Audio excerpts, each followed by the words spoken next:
গুৰু অভয় পদক চিন্তি সবায় horrible horrible horrible আৰবাৰ horrible horrible horrible শাস্ত্ৰৰ উত্তম গীতা ভাগৱত ধৰ্মৰ উত্তম নাম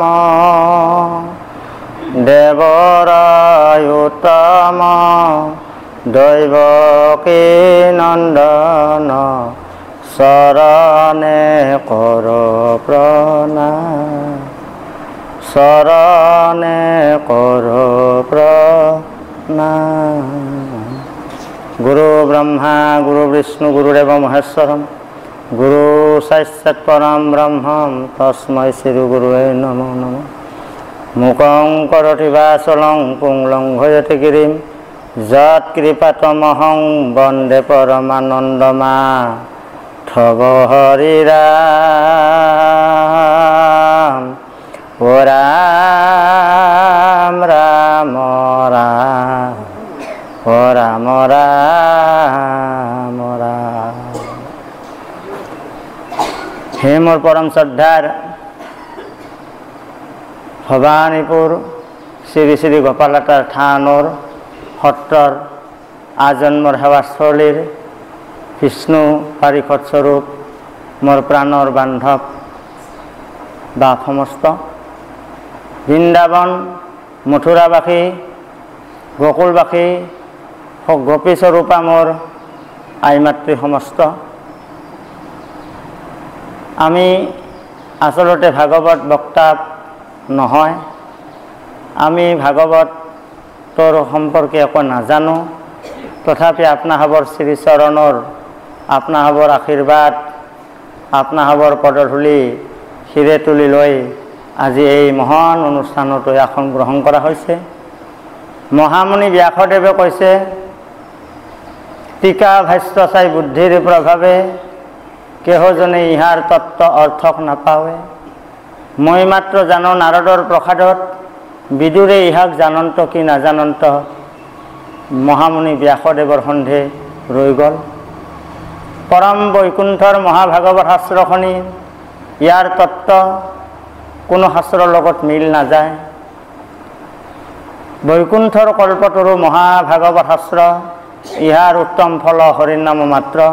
এই মহান ভাগৱত শাস্ত্ৰখন এটাই মাত্ৰ ফল, এইটো হ'ল হৰিৰ নাম।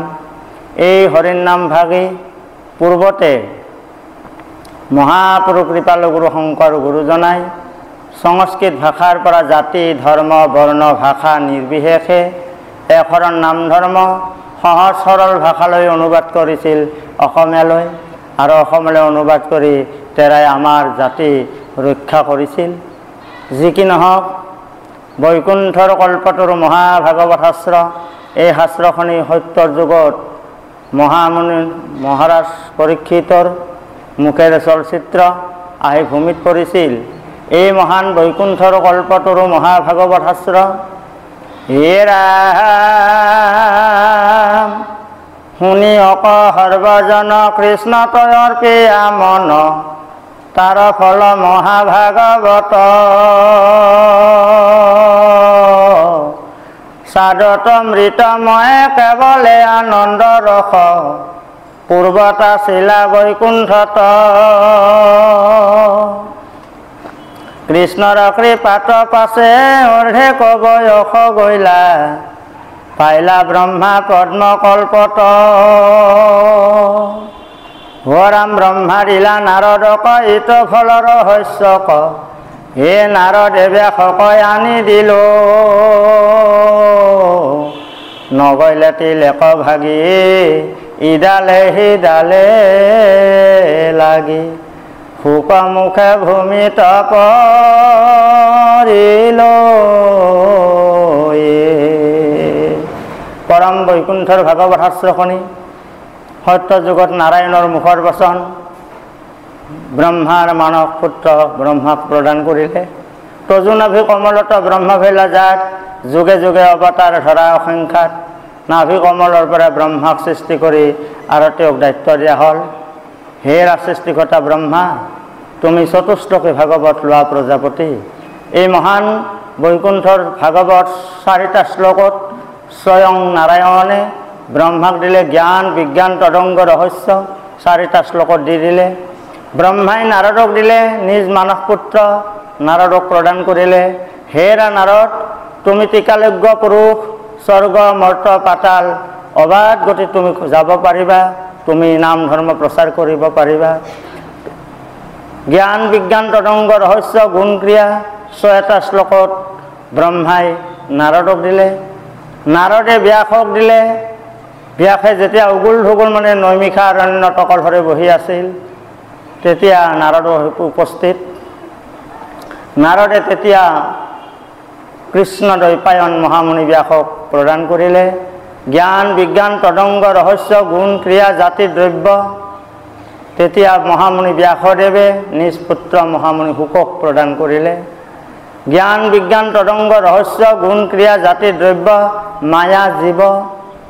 মহামুনি শুকদেৱে কলিযুগৰ 30 বছৰ কাল অতিক্ৰম হৈ যোৱাৰ পিছত মহাৰাজ পৰীক্ষিত অভিভক্ত অৰ্জুনৰ নাতিৰ ল'ৰা আৰু অভিমন্যুৰ পুত্ৰ ৰজা পৰীক্ষিতক প্ৰদান কৰিলে মহামুনি শুকদেৱে। জ্ঞান বিজ্ঞান তদংগ ৰহস্য গুণ ক্ৰিয়া জাতি দ্ৰব্য মায়া জীৱ ইষ তৰণ। এই 12 স্কন্ধ ভাগৱত মহামুনি শুকদেৱে ৰজা পৰীক্ষিতক প্ৰদান কৰিলে। ৰজা পৰীক্ষিতক যেতিয়া প্ৰদান কৰিলে, ৰজা পৰীক্ষিতৰ পিছৰ পৰা আমাৰ পৃথিৱীত বৈকুণ্ঠৰ কল্পতৰু মহাভাগৱত শাস্ত্ৰখন প্ৰচাৰ হ'বলৈ ধৰিল। আহি আহি আদি আনি অনাদিক দিলা নিৰঞ্জন, নিৰঞ্জনে দিলন্ত হংস নাৰায়ণ শ্ৰীনাৰায়ণে ৰূপনাৰায়ণ। এনেকৈ আহি আহি আহি মহাপুৰুষ কৃপালু গুৰু শংকৰ গুৰুজনাৰ হাতত 24 নম্বৰত আহি পালে বৈকুণ্ঠৰ ভাগৱত শাস্ত্ৰখন। আৰু মহামুনি শুকদেৱে গংগা নদীৰ পাৰত ৰজা পৰীক্ষিতক মৃত্যুৰ ভয় দূৰ হোৱাৰ কাৰণত কলিৰ যুগৰ যেতিয়া 30 বছৰ কাল অতিবাহিত হৈছিল, তেতিয়া মহাৰাজ পৰীক্ষিত অভিভক্ত আৰু অভিভক্ত মৃত্যুৰ ভয় কলিৰ কলুষতা দূৰ কৰাৰ কাৰণত মহামুনি শুকদেৱে বৈকুণ্ঠৰ ভাগৱত শাস্ত্ৰখন ক'বলৈ আৰম্ভ কৰিল। তাৰ পাছৰ পৰা আমাৰ এই ভূমিত ব্যক্ত হ'ল, তেতিয়া ভাগৱত প্ৰচলিত হ'বলৈ ধৰিল। কৃষ্ণই যেতিয়া বৈকুণ্ঠ প্ৰয়াণ হ'বৰ আগমুহূৰ্তত পৰম বান্ধৱ উদ্ধৱে কৃষ্ণৰ চৰণত পৰি কান্দিছিল। হে সখী, মোক এৰি তুমি যাও কৈক, ঋষি সাপ বাপ ব্যৰ্থ নকৰিলা। আপুনি জগতৰ স্বামী হয় সাধাৰণ ঋষিৰ সাপ আপুনি ব্যৰ্থ নকৰিলা। আপুনি মোক এৰি কলৈ যাব? তুমি এৰিলেতো ভূমি ঐত নাথাকিবা, তুমি লোকত মিলিবে বিমংগল।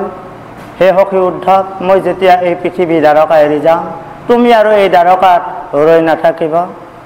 হে ৰামা হাত দিনয় অৱসানে সমস্ত দ্বাৰকা মানে, সাগৰৰ জলে যায় বতল। হয় আমি এৰিলাত ভূমি ঐত নাথাকিবা, তুমি লোকত মিলিবে বিমংগল। হে সখী, মই যেতিয়া এই দ্বাৰকা এৰি যাম, তুমি আৰু এই দ্বাৰকাত নাথাকিবা। সাগৰৰ পানীৰে এই দ্বাৰকা বুৰাই পেলাব। সখী, সৌ অসঠাই আছে তোমাৰ কাৰণে বদৰিকাশ্ৰম। তাত মোৰ লগৰীয়াসকল আছে, দাম সুদাম নবীন চবীন সকলোবিলাক তাত আছে। তুমি তালৈ যোৱা আৰু মোৰ নামটো প্ৰচাৰ কৰিবা, আৰু মই যি এই ধৰাধাম এৰি মানৱী লীলা সম্বৰণ কৰিম, এই বাক্য তুমি সিহঁতৰ মাজত জনাবা। তেতিয়া উদ্ধৱে কান্দি কান্দি কৃষ্ণৰ চৰণত পৰি কান্দিছিল। হে ৰাম, কিবা কথা সোধা সখী দেখ অন্ধকাৰ, কৃষ্ণ সূৰ্য অস্ত গইলা প্ৰাণ যে আমাৰ। হে সখী, আপুনি কি ক'ব ধৰিছে? আপুনি সূৰ্যৰ নিচিনা জিলিকি আছে, আপুনি অস্ত হৈ গ'লে দিনতে আন্ধাৰ। আপোনাৰ অবিহনে মই এখোজো আগবাঢ়ি যাব নোৱাৰিম, আপোনাৰ অবিহনে মই জীয়াই থাকিব নোৱাৰিম। কৃষ্ণৰ চৰণত পৰি উদ্ধৱে কান্দি কান্দি কৈছিল। তেতিয়া স্বয়ং কৃষ্ণই পৰম ব্ৰহ্ম কৃষ্ণই কৈছিল, সখী উদ্ধৱ, তোমাৰ স্থান মোৰ চৰণত নহয়, মোৰ হৃদয়ত।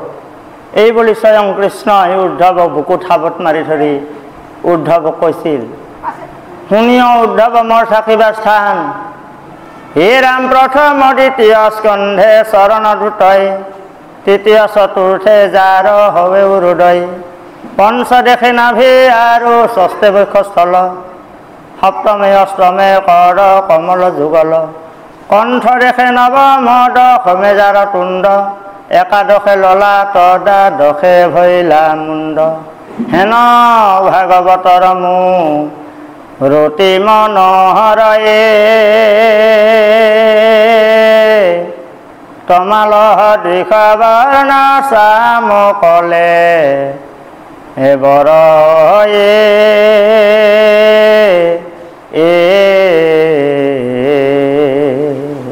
এই সখী উদ্ধৱ, মই ভাগৱতৰ মাজতে থাকিম, মই ক'লৈ নাযাওঁ। মোৰ গুণ চৰিত্ৰ, লীলা চৰিত্ৰ, ৰস চৰিত্ৰ, মোৰ প্ৰেম চৰিত্ৰ তুমি প্ৰচাৰ কৰিব লাগিব সখী উদ্ধৱ, মই ভাগৱতৰ মাজতেই থাকিম। তেতিয়া কৃষ্ণই উদ্ধৱক কৈছিল, প্ৰথম দ্বিতীয় স্কন্ধ চৰণ দুটই, তৃতীয় চতুৰ্থ স্কন্ধ মোৰ উৰু, পঞ্চম স্কন্ধ মোৰ নাভি, ষষ্ঠ স্কন্ধ মোৰ বক্ষস্থল, সপ্তম অষ্টম স্কন্ধ মোৰ হাত দুখন, নৱম স্কন্ধ মোৰ কণ্ঠ, দশম স্কন্ধ মোৰ তুণ্ড মুখমণ্ডল, মুখৰ বিন্ধা তিনিটা, মুখখন আৰু নাকৰ বিন্ধা দুটা, তিনিটা, দশমৰ তিনিচোৱা ভাগ, আদিচোৱা, মধ্যচোৱা আৰু শেষচোৱা, দশম স্কন্ধত মোৰ তুণ্ড, একাদশ স্কন্ধে মোৰ ললাট কপাল, দ্বাদশ স্কন্ধ মোৰ মুণ্ড, এয়া মোৰ ভাগৱতৰ মূৰুতি মনোহৰ। সখী উদ্ধৱ, বৈকুণ্ঠৰ এই ভাগৱত তোমাৰ ওচৰত মই ব্যক্ত কৰিলোঁ, তুমি প্ৰচাৰ কৰিবা। সদৌ শেষত কৃষ্ণৰ মুখ নিঃসৃত বাণী উদ্ধৱে প্ৰচাৰ কৰিছিল এই বৈকুণ্ঠৰ ভাগৱত শাস্ত্ৰখন।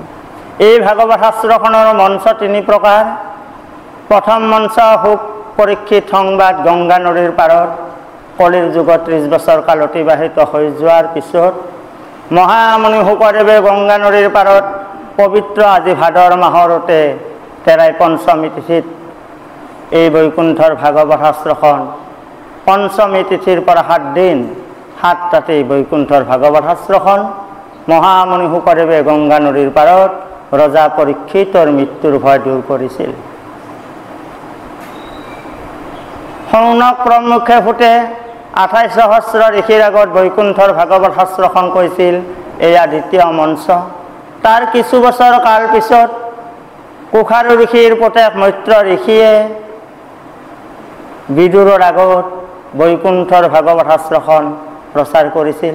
এই ভাগৱতৰ মঞ্চ সাধাৰণতে আমি 3খনেই পাইছোঁ, কিন্তু এখন আৰু মঞ্চ আছে, চতুৰ্থ মঞ্চ, সেয়া হ'ল মঞ্চখনৰ পাতালী মঞ্চ।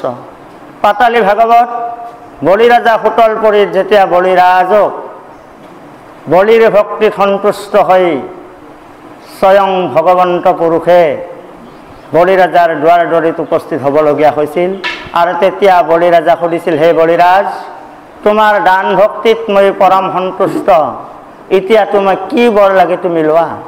তেতিয়া দানৱীৰ বলিৰাজাই হাতযোৰ কৰি কৈছিল, প্ৰভু মোক একো বৰ নালাগে। বলিনী গদতি যদুপতি ৰাম ৰাম ৰাম ৰাম ৰাম,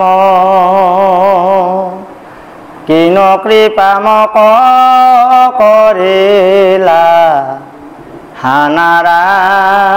নাৰায়ণ, দেৱৰ দুৰ্লভ আতিশয়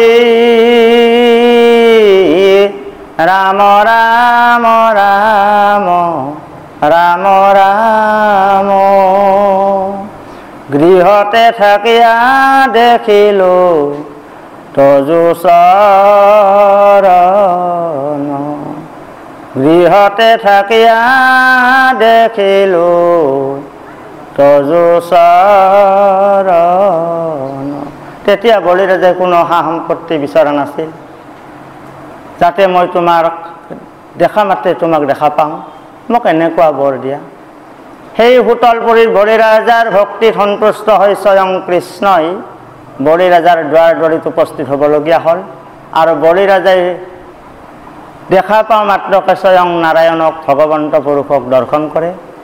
দৰ্শন কৰি তেতিয়া স্বয়ং নাৰায়ণে বলিৰাজাক বিভিন্ন তত্ত্ব কথা ক'বলৈ ধৰে। এই তত্ত্ব কথা আমাৰ মনুষ্যই যাক ঢুকি নাপায়, যি মনুষ্যই ঢুকি নাপায় এনেকুৱা তত্ত্ব কথা ক'বলৈ ধৰিল। এই মঞ্চখন আচলতে পাতালী মঞ্চ। সৰ্বসাধাৰণ কলি যুগৰ মলমতী মনুষ্যসকলৰ, অল্প আয়ু ক্ষীণহীন দিনহীন মনুষ্যসকলৰ কাৰণত বাকী আমাৰ তিনিটা মঞ্চ বৈকুণ্ঠৰ কল্পতৰু ভাগৱত শাস্ত্ৰখন প্ৰচলিত হৈ আছে। পাতালী মঞ্চখন খুব গধুৰ আৰু তত্ত্বগধুৰ, তাক বুজিবলৈ আমি সাধাৰণ মনুষ্যই নোৱাৰিম। এতিয়া পৰীক্ষিতৰ ওচৰত মহামুনি শুকদেৱে ভাগৱত শাস্ত্ৰখন কৈ আহি আহি আমাৰ চিৰিয়েল নাম্বাৰ পৰিছে তৃতীয় স্কন্ধ। আৰু এই তৃতীয় স্কন্ধত মাতৃৰ আগত কপিলৰ ভক্তি লক্ষণ বৰ্ণনা, গধুৰ টান অধ্যায় আজি উপস্থিত হৈছে। মাতৃৰ আগত কপিলৰ ভক্তি লক্ষণ বৰ্ণনা। যোৱাকালি আমাৰ অধ্যায়টো গৈছে দেৱহূতিৰ গৰ্ভত কপিলৰ জন্ম। যিজনা বাপ আমাৰ মাজত অতিবাহিত হৈ গৈছে যোৱাকালি, তেওঁৰ আমি ৰেণুৰো ৰেণু অল্পমতি আমি কেনেকৈ আপোনালোকৰ ওচৰত কম। তথাপি আপোনালোকৰ কৃপা আৰু পদধূলিৰ শিৰে তুলি লৈ আজি অধ্যায় স্বৰূপে মই কপিলৰ মাতৃৰ আগত কপিলৰ ভক্তি লক্ষণ বৰ্ণনা। হে ৰাম মৈত্ৰয় বদতি শুনা ব্যাসৰ নন্দন, কপিল হৰিৰ পিতৃ যেবে গৈলা বন, মাতৃৰ সাধিয়া প্ৰীতি পাছে ভগৱন্ত, সেহি আশ্ৰমতে কত দিনয় আছিল অন্ত। অধ্যায় স্বৰূপে যোৱাকালি মাতৃ দেৱহূতিৰ গৰ্ভত প্ৰথমতে 9টা কন্যা সন্তানৰ জন্ম হয়। 9টা কন্যা সন্তান জন্ম হোৱাৰ পিছত দেৱহূতি পিতৃয়ে বনলৈ যাবলৈ আৰম্ভ কৰে। আৰু বনলৈ যোৱাৰ সময়ত দেৱহূতিয়ে নিজৰ স্বামীক বিনয়ভাৱে বচন কৰিছে। দেৱহূতি কাকুতি কৰি নিজৰ স্বামীক কৰিছে। দেৱহূতি বদতি শুনিয় দিৰ্যাবৰ, সমস্তে পুৰিলা মোৰ কামনা মনৰ। দেৱহূতিয়ে কৈছে, হে দিৰ্যাবৰ, নিজৰ স্বামী কৰ্দমক কৈছে, হে দিৰ্যাবৰ, সমস্ত পুৰিলা মোৰ মনৰ কামৰ, তথাপি অভয় মোক দিবাক যোৱাই, তথাপি মোক অভয় ৰাস্তাটো দিয়া। এতিয়া কপিলৰ মাতৃগৰাকীৰ নাম আছিল আই দেৱহূতি। আই দেৱহূতি ব্ৰহ্মাৰ পুত্ৰ কৰ্দমৰ লগত বিবাহপাশত আবদ্ধ হৈ 9টা কন্যা সন্তানৰ জন্ম পাইছিল। এতিয়া দেৱহূতি কোন? দেৱক যিয়ে আহুতি দিব পাৰে তাইৰ নাম দেৱহূতি। দেৱক যিয়ে আহুতি দিব তাইৰ নামে হ'ল দেৱহূতি। কি দেৱক বাৰু আহুতি দিব? আমাৰ 14 জেগাত 14 সাক্ষী স্বৰূপে দেৱতাসকল আছে। চকুত আদিত্য, নাকত আশ্বিনী কুমাৰ, কৰ্ণত মধুসূদন, ছালত বায়ুৰাজা, গুজ্জলিংগে প্ৰজাপতি, এনেকৈ 14 জেগাত 14টা দেৱতা আছে। আৰু 14 সাক্ষী স্বৰূপে সেই দেৱতাসকলে সাক্ষী গ্ৰহণ কৰে।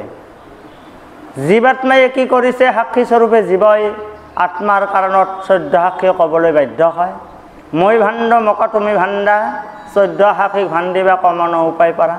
এই সমস্ত দেৱতাসকলক যিয়ে আহুতি দিব পাৰিব তেওঁৰ নাম হ'ব দেৱহূতি। দেৱক যিয়ে আহুতি দিব তেওঁৰ নাম দেৱহূতি। আৰু সেই দেৱহূতি মাতৃগৰাকীৰ পৰম স্বামী কৰ্দম ঋষি। কৰ্দম ঋষি ব্ৰহ্মাৰ নন্দন। কৰ মানে ঢিলা বা কোমল, দম মানে বোকা কৰা। এডাল তামোলৰ পলি যদি আমি ৰুব লাগে, মাটিডোখৰ বোকা কৰি ঢিলা কৰিব লাগিব, তাতেহে ৰোপণ কৰিব লাগিব। তেওঁৰ নাম কৰ্দম। কৰ মানে ঢিলা বা বোকা কৰা, দম মানে ৰোপণ কৰা। এই কৰ্দম ঋষিয়ে ৰোপণ কৰিছিল, যাৰ দেৱক আহুতি দিব পাৰিছিল সেইগৰাকী মাতৃৰ ওচৰত অৰ্পণ কৰিছিল 9জনী কন্যা সন্তানৰ। আৰু সেই 9জনী কন্যা সন্তান জন্ম হোৱাৰ পিছত কপিলৰ জন্ম। সেই 9জনী কন্যা সন্তান বাৰু কোন? নামবিলাক যোৱাকালি গৈছে। সেই নামবিলাক যোৱাকালি গৈছে। সেই 9টা কন্যা সন্তান বাৰু আমাৰ কোন? কাৰ গৰ্ভত জন্মিছে? দেৱহূতিৰ গৰ্ভত জন্মিছে।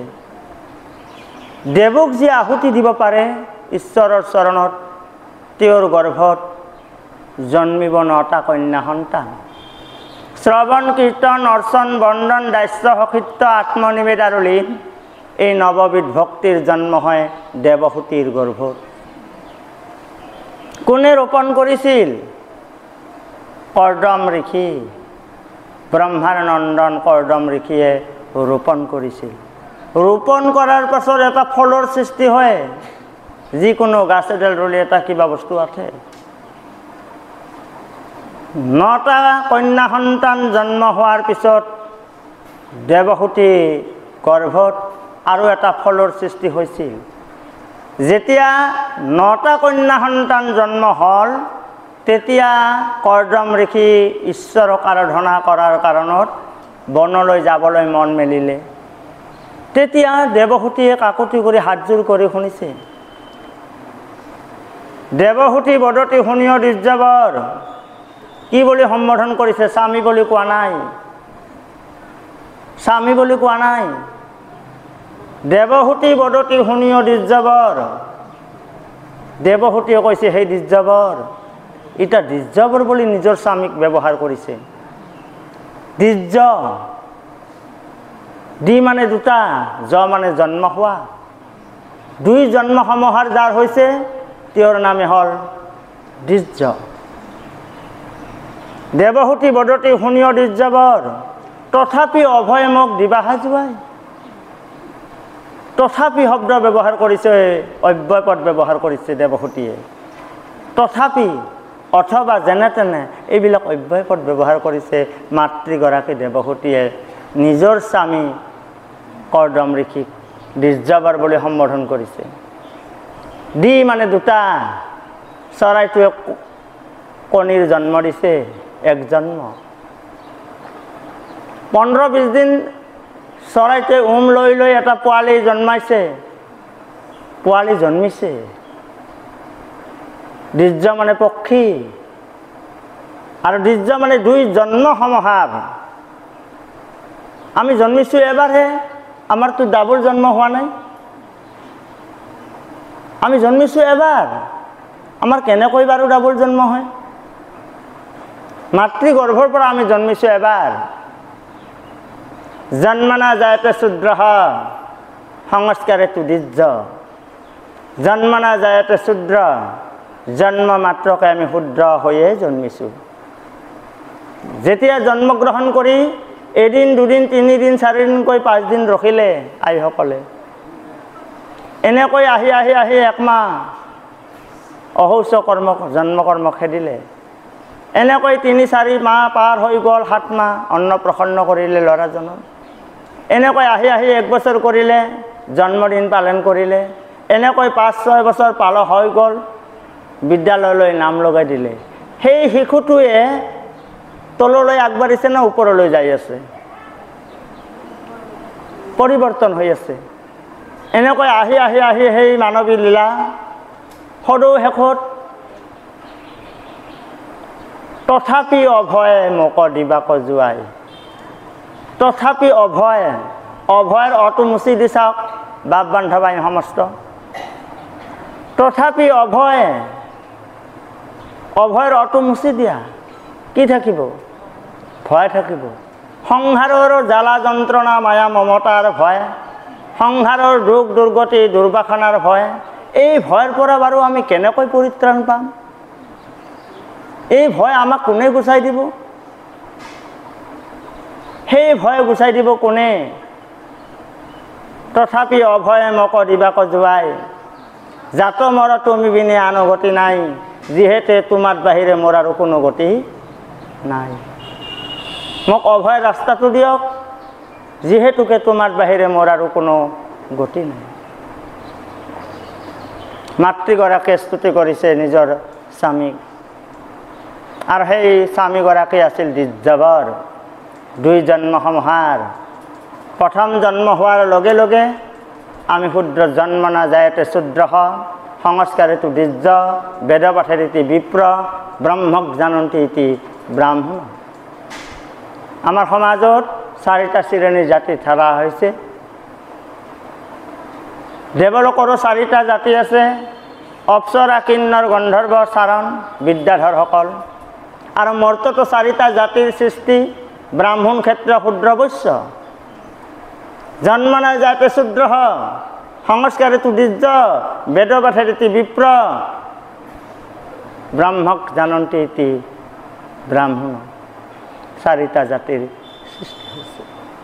কিন্তু মহাপুৰুষ কৃপাল গুৰু মাধৱ গুৰুজনে লিখিছে, নহ জানাই আমি 4 জাতি, 4 আশ্ৰমী নহ মাতি, নহ ধৰ্মশীল দানব্ৰ তীৰ্থগামী।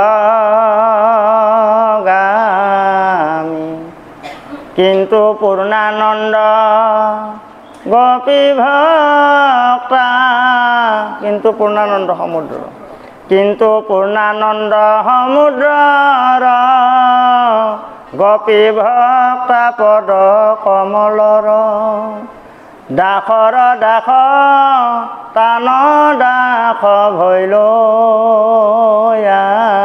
আমি।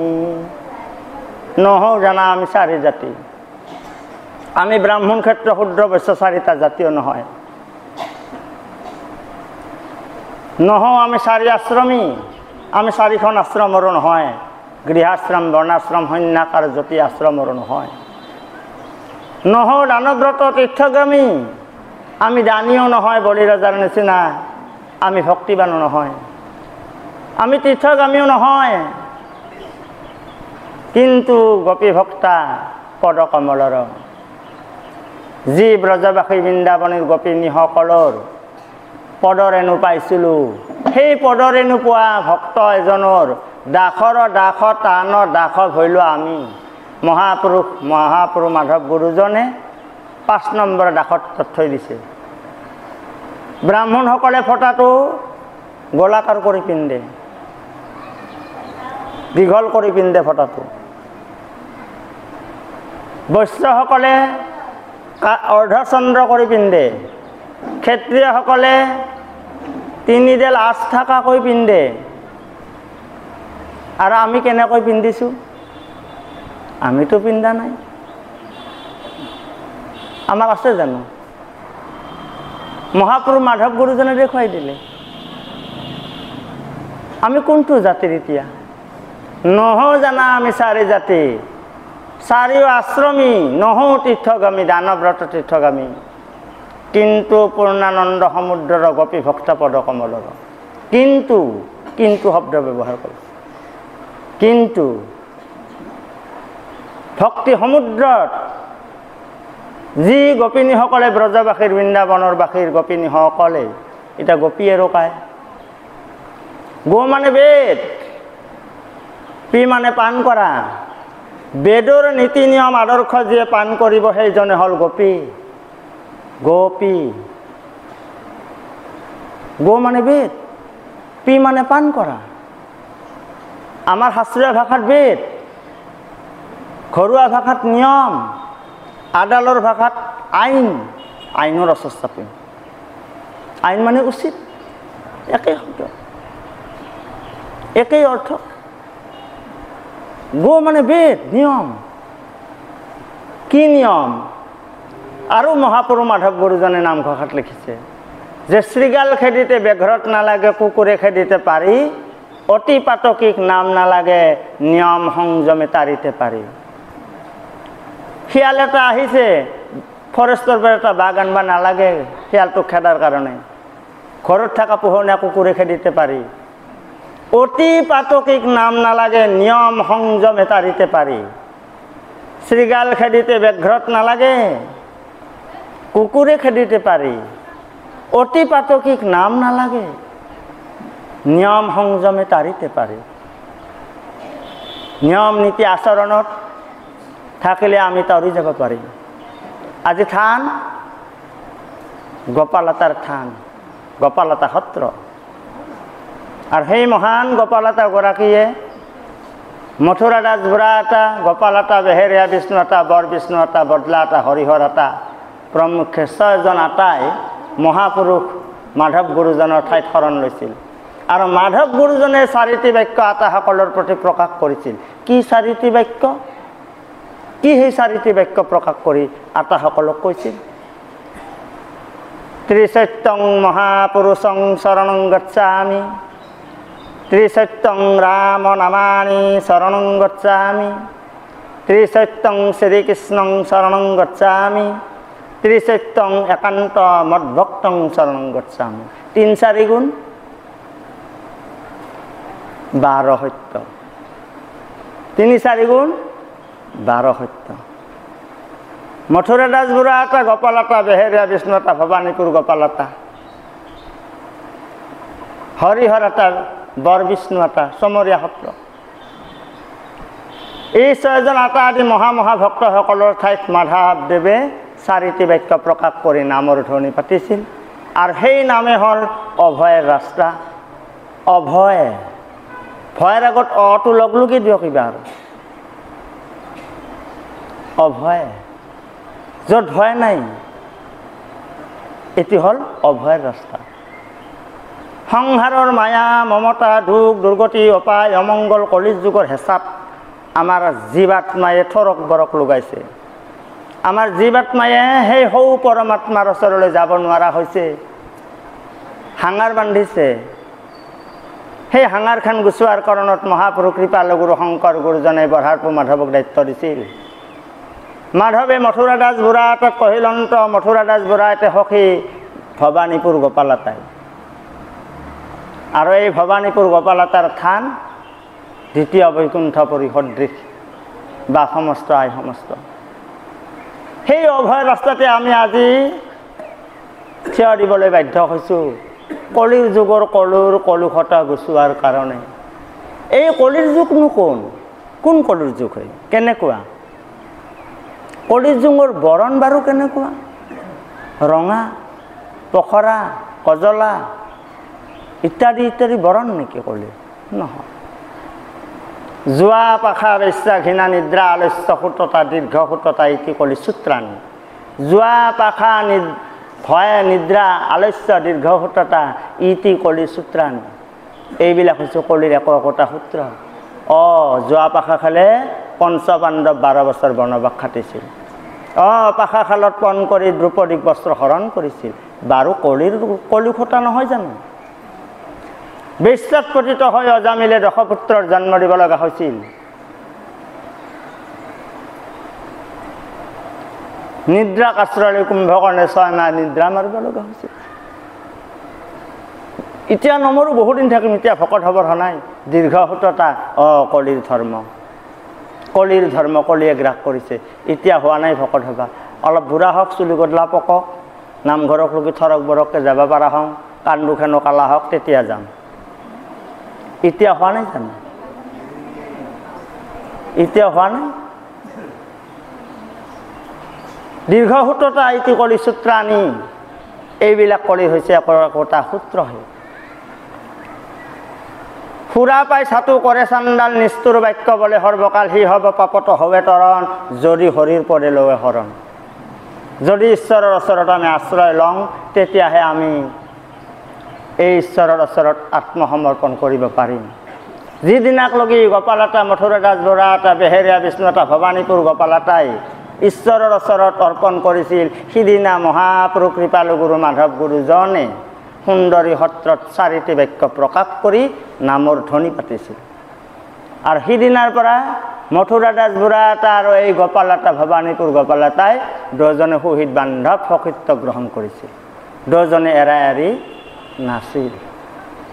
দুজনে এৰা এৰি নাছিল। যদি মথুৰা দাস বৰুৱাতে ভৱানীপুৰক আহিব নাপায় 3 দিন, তেতিয়াহ'লে মথুৰা দাস বৰুৱাতাৰ খুব মনত বেজাৰত দুখৰ মনে বহি থাকে। তেতিয়া আইসুমতীয়ে কৈছিল, হেৰা এনেকৈ হাতসাৱটি বহি থাকিলে কি হ'ব?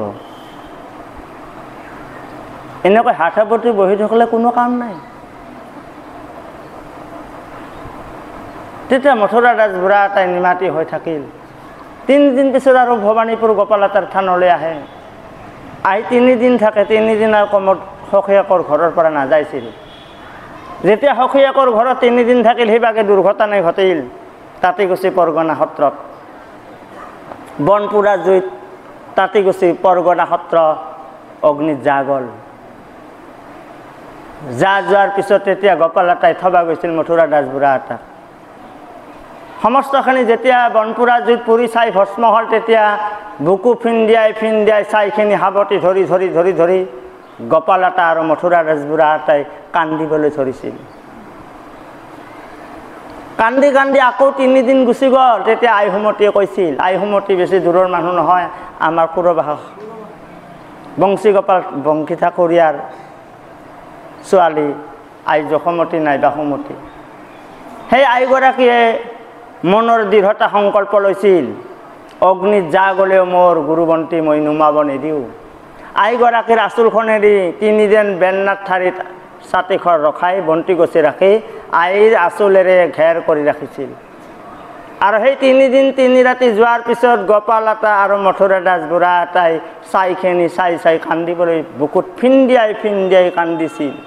তেতিয়া আইসুমতীয়ে কৈছিল, এনেকৈ বহি থাকিলে নহ'ব, এনেকৈ হাত সাৱটি বহি থাকিলে নহ'ব, দেহৰহে ক্ষতি হ'ব। যোৱা, গুৰুজন বেহাৰতে আছে, বন্তি গছি ৰক্ষা কৰিব লাগিব।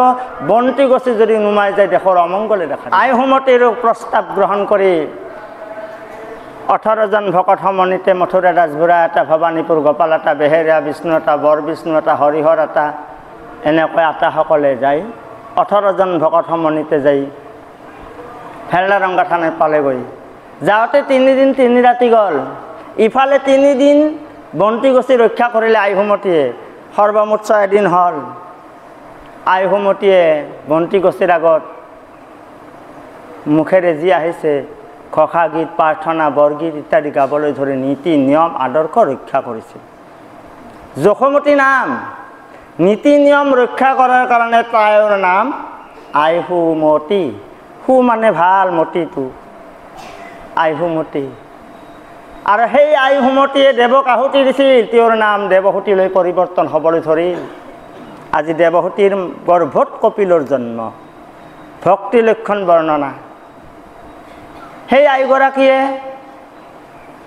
6 দিন ৰক্ষা কৰি গুৰুবন্তী হলাবন্তী জ্বলাই ৰক্ষা কৰিছিল আৰু আই প্ৰাৰ্থনা কৰিছিল। প্ৰসংগৰ নীতি নিয়ম ৰক্ষা কৰিছিল আইসুমতী। বৃন্দাবলী আই, কালিন্দী আই, বাৰে বেখেৰী আইসকলে আহি সেই ছাতিক বন্তি গছি ঘৰ ৰক্ষা কৰিছিল, বন্তি গছি ৰক্ষা কৰিছিল। সিফালে যেতিয়া মথুৰা দাস বৰুৱাতা ভৱানীপুৰ গোপালতাই যাই মাধৱদেৱৰ চৰণত পৰি কান্দি সুধিবলৈ ধৰিল। ইফালে মহাপুৰুষ মাধৱ গুৰুজনৰ বাওঁফালেও বাহু কঁপিবলৈ ধৰিছে। তেতিয়া যদুমণি আটোক কৈছিল, হেৰা যদুমণি, পিৰালি গুৱাপান যুগুত কৰা। নিশ্চয় তাঁতীকুছি পৰগনাৰ পৰা কোনোবা ব্যক্তি আহিছে, কোনোবা ভকত আহিছে, কোনোবা অঘটন ঘটিছে। পুৰুষৰ যদি বাওঁফাল বাওঁ চকু কঁপিবলৈ ধৰে সঘনে অঘটনৰ সংকেত। পুৰুষৰ যদি সোঁফাল কঁপিবলৈ ধৰে সঘনে সুসংবাদ, মহিলাৰ যদি সোঁফাল কঁপিবলৈ ধৰে সঘনে দুঃসংবাদ, সোঁফাল যদি কঁপিবলৈ ধৰে মহিলাৰ সঘনে সুসংবাদ। তেতিয়া মাধৱদেৱে বুজি পাইছিল মোৰ বাওঁফালো যদুমণি কঁপিবলৈ ধৰিছে, বাওঁ চকুও কঁপিবলৈ ধৰিছে। তাঁতীকুছি পৰগনাৰ পৰা নিশ্চয় কোনোবা ব্যক্তি আহিছে,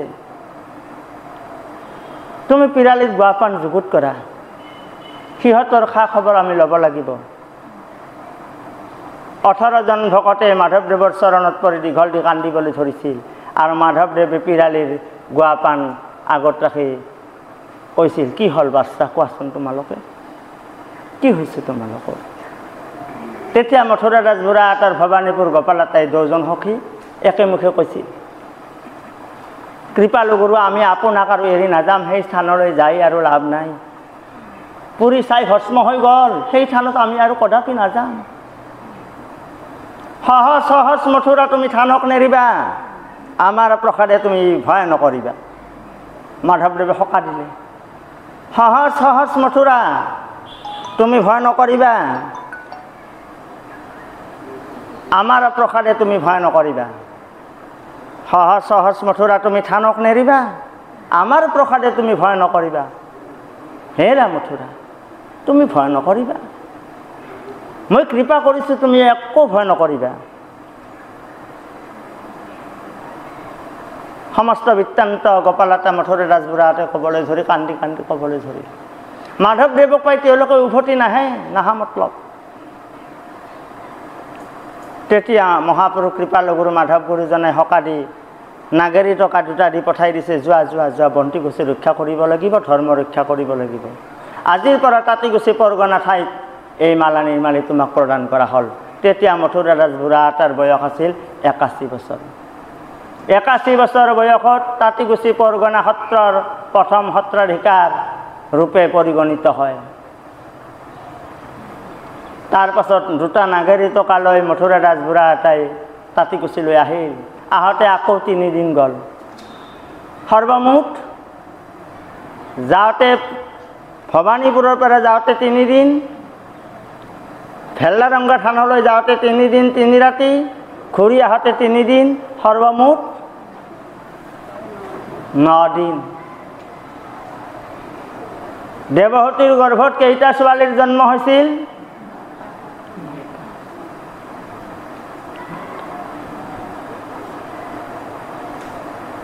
9 দিনা তাঁতীকুছি পৰগনা ঠাই আহি পেলাই ভৱানীপুৰ গোপালাতা মথুৰা দাস বুঢ়াহাটে সেই নাগেৰী টকা কোনোবা ঠাইত ৰজা মহাৰাজাৰ তাত বন্ধক থৈছে, কোনোবা মোকাল কৰি বেলেগক থৈছে, কোনোবাত বেলেগত দিছে, কোনোবাত বেলেগত দিছে, ঢালা বাঁকা কৰি কৰি আজি সত্ৰ প্ৰতিষ্ঠা হৈছে। নহয়তো সুন্দৰী সত্ৰৰ পৰা মহাপুৰুষ মাধৱ গুৰুজনে 5 মিনিট সময়ৰ কাৰণে আজি বৰপেটা সত্ৰ নহ'লহেঁতেন। 5 মিনিট পিছত যাই ভৱানীপুৰ গোপালাতে উপস্থিত হৈছে, সখী কলৈ যোৱা? ইতিমধ্যে মথুৰা দাস বুঢ়াহাটে কাণ্ডত তপলা লৈছে, আগে আগে মাধৱ যাই আছে, সখী কলৈ যোৱা? ৰবা। তেতিয়া মাধৱদেৱে গোপালাতাক কৈছিল, শুনিও আৰু গোপাল, থাকিবাৰ স্থান আমাৰ যুগুতি নহয়। এই ঠাইত অত্যাচাৰ কৰিছে, এই ঠাইত ভকত মাৰিছে, আমি ইয়াত থাকিব নোৱাৰোঁ। এই সুন্দৰী সত্ৰ মই এৰিব লাগিব। যাই আছে ভৱানীপুৰ গোপালাতা কৈ যাই আছে, কৈ যাই যাই যাই যাই যাই অখ ঠাই পালাক। মাধৱ গুৰুজনে অখ ঠাই পাই দেখা পাই এনেকৈ সুন্দৰ বতৰ, ৰঙা পখৰা কজলা মুগা বৰণৰ গাই গৰু, সমস্ত গৰুসকলে ঘাঁহ খাই আছে, চৰি আছে, দামুৰীবিলাকে দৌৰি আছে ইফালৰ পৰা সিফালে। তেতিয়া মাধৱদেৱৰ মনত লাগিল, কি বৃন্দাবনৰ নিচিনা গৰুবিলাক, ৰঙা কজলা পখৰা মুগা ইত্যাদি ইত্যাদি বৰণৰ গৰু, কি ধুনীয়াকৈ ঘাঁহ খাই আছে। তেতিয়া মহাপুৰুষ মাধৱদেৱে অখ ঠাইত থিয় হৈ তিনিওজনে গাবলৈ ধৰি, আলো ভাই চলো আখ যায় বৃন্দাবনে, দেখো গয়া আনন্দ নয়নে। তেতিয়া মাধৱদেৱে গাবলৈ ধৰিল। মাধৱদেৱে গোৱাৰ পাছত মথুৰা দাস বুঢ়াহাটে গোপালাতেই গাবলৈ ধৰিল।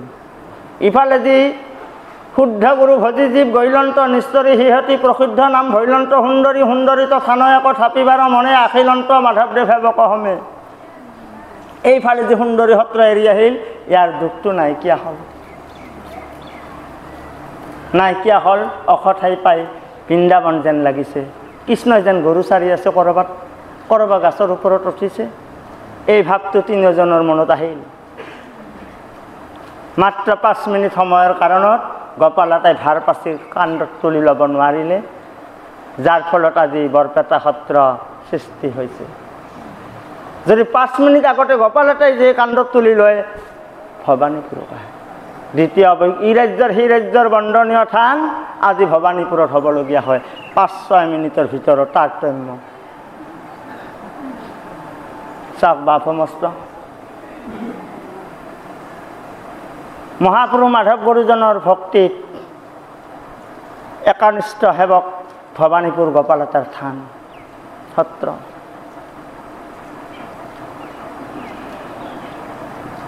মহাপুৰুষ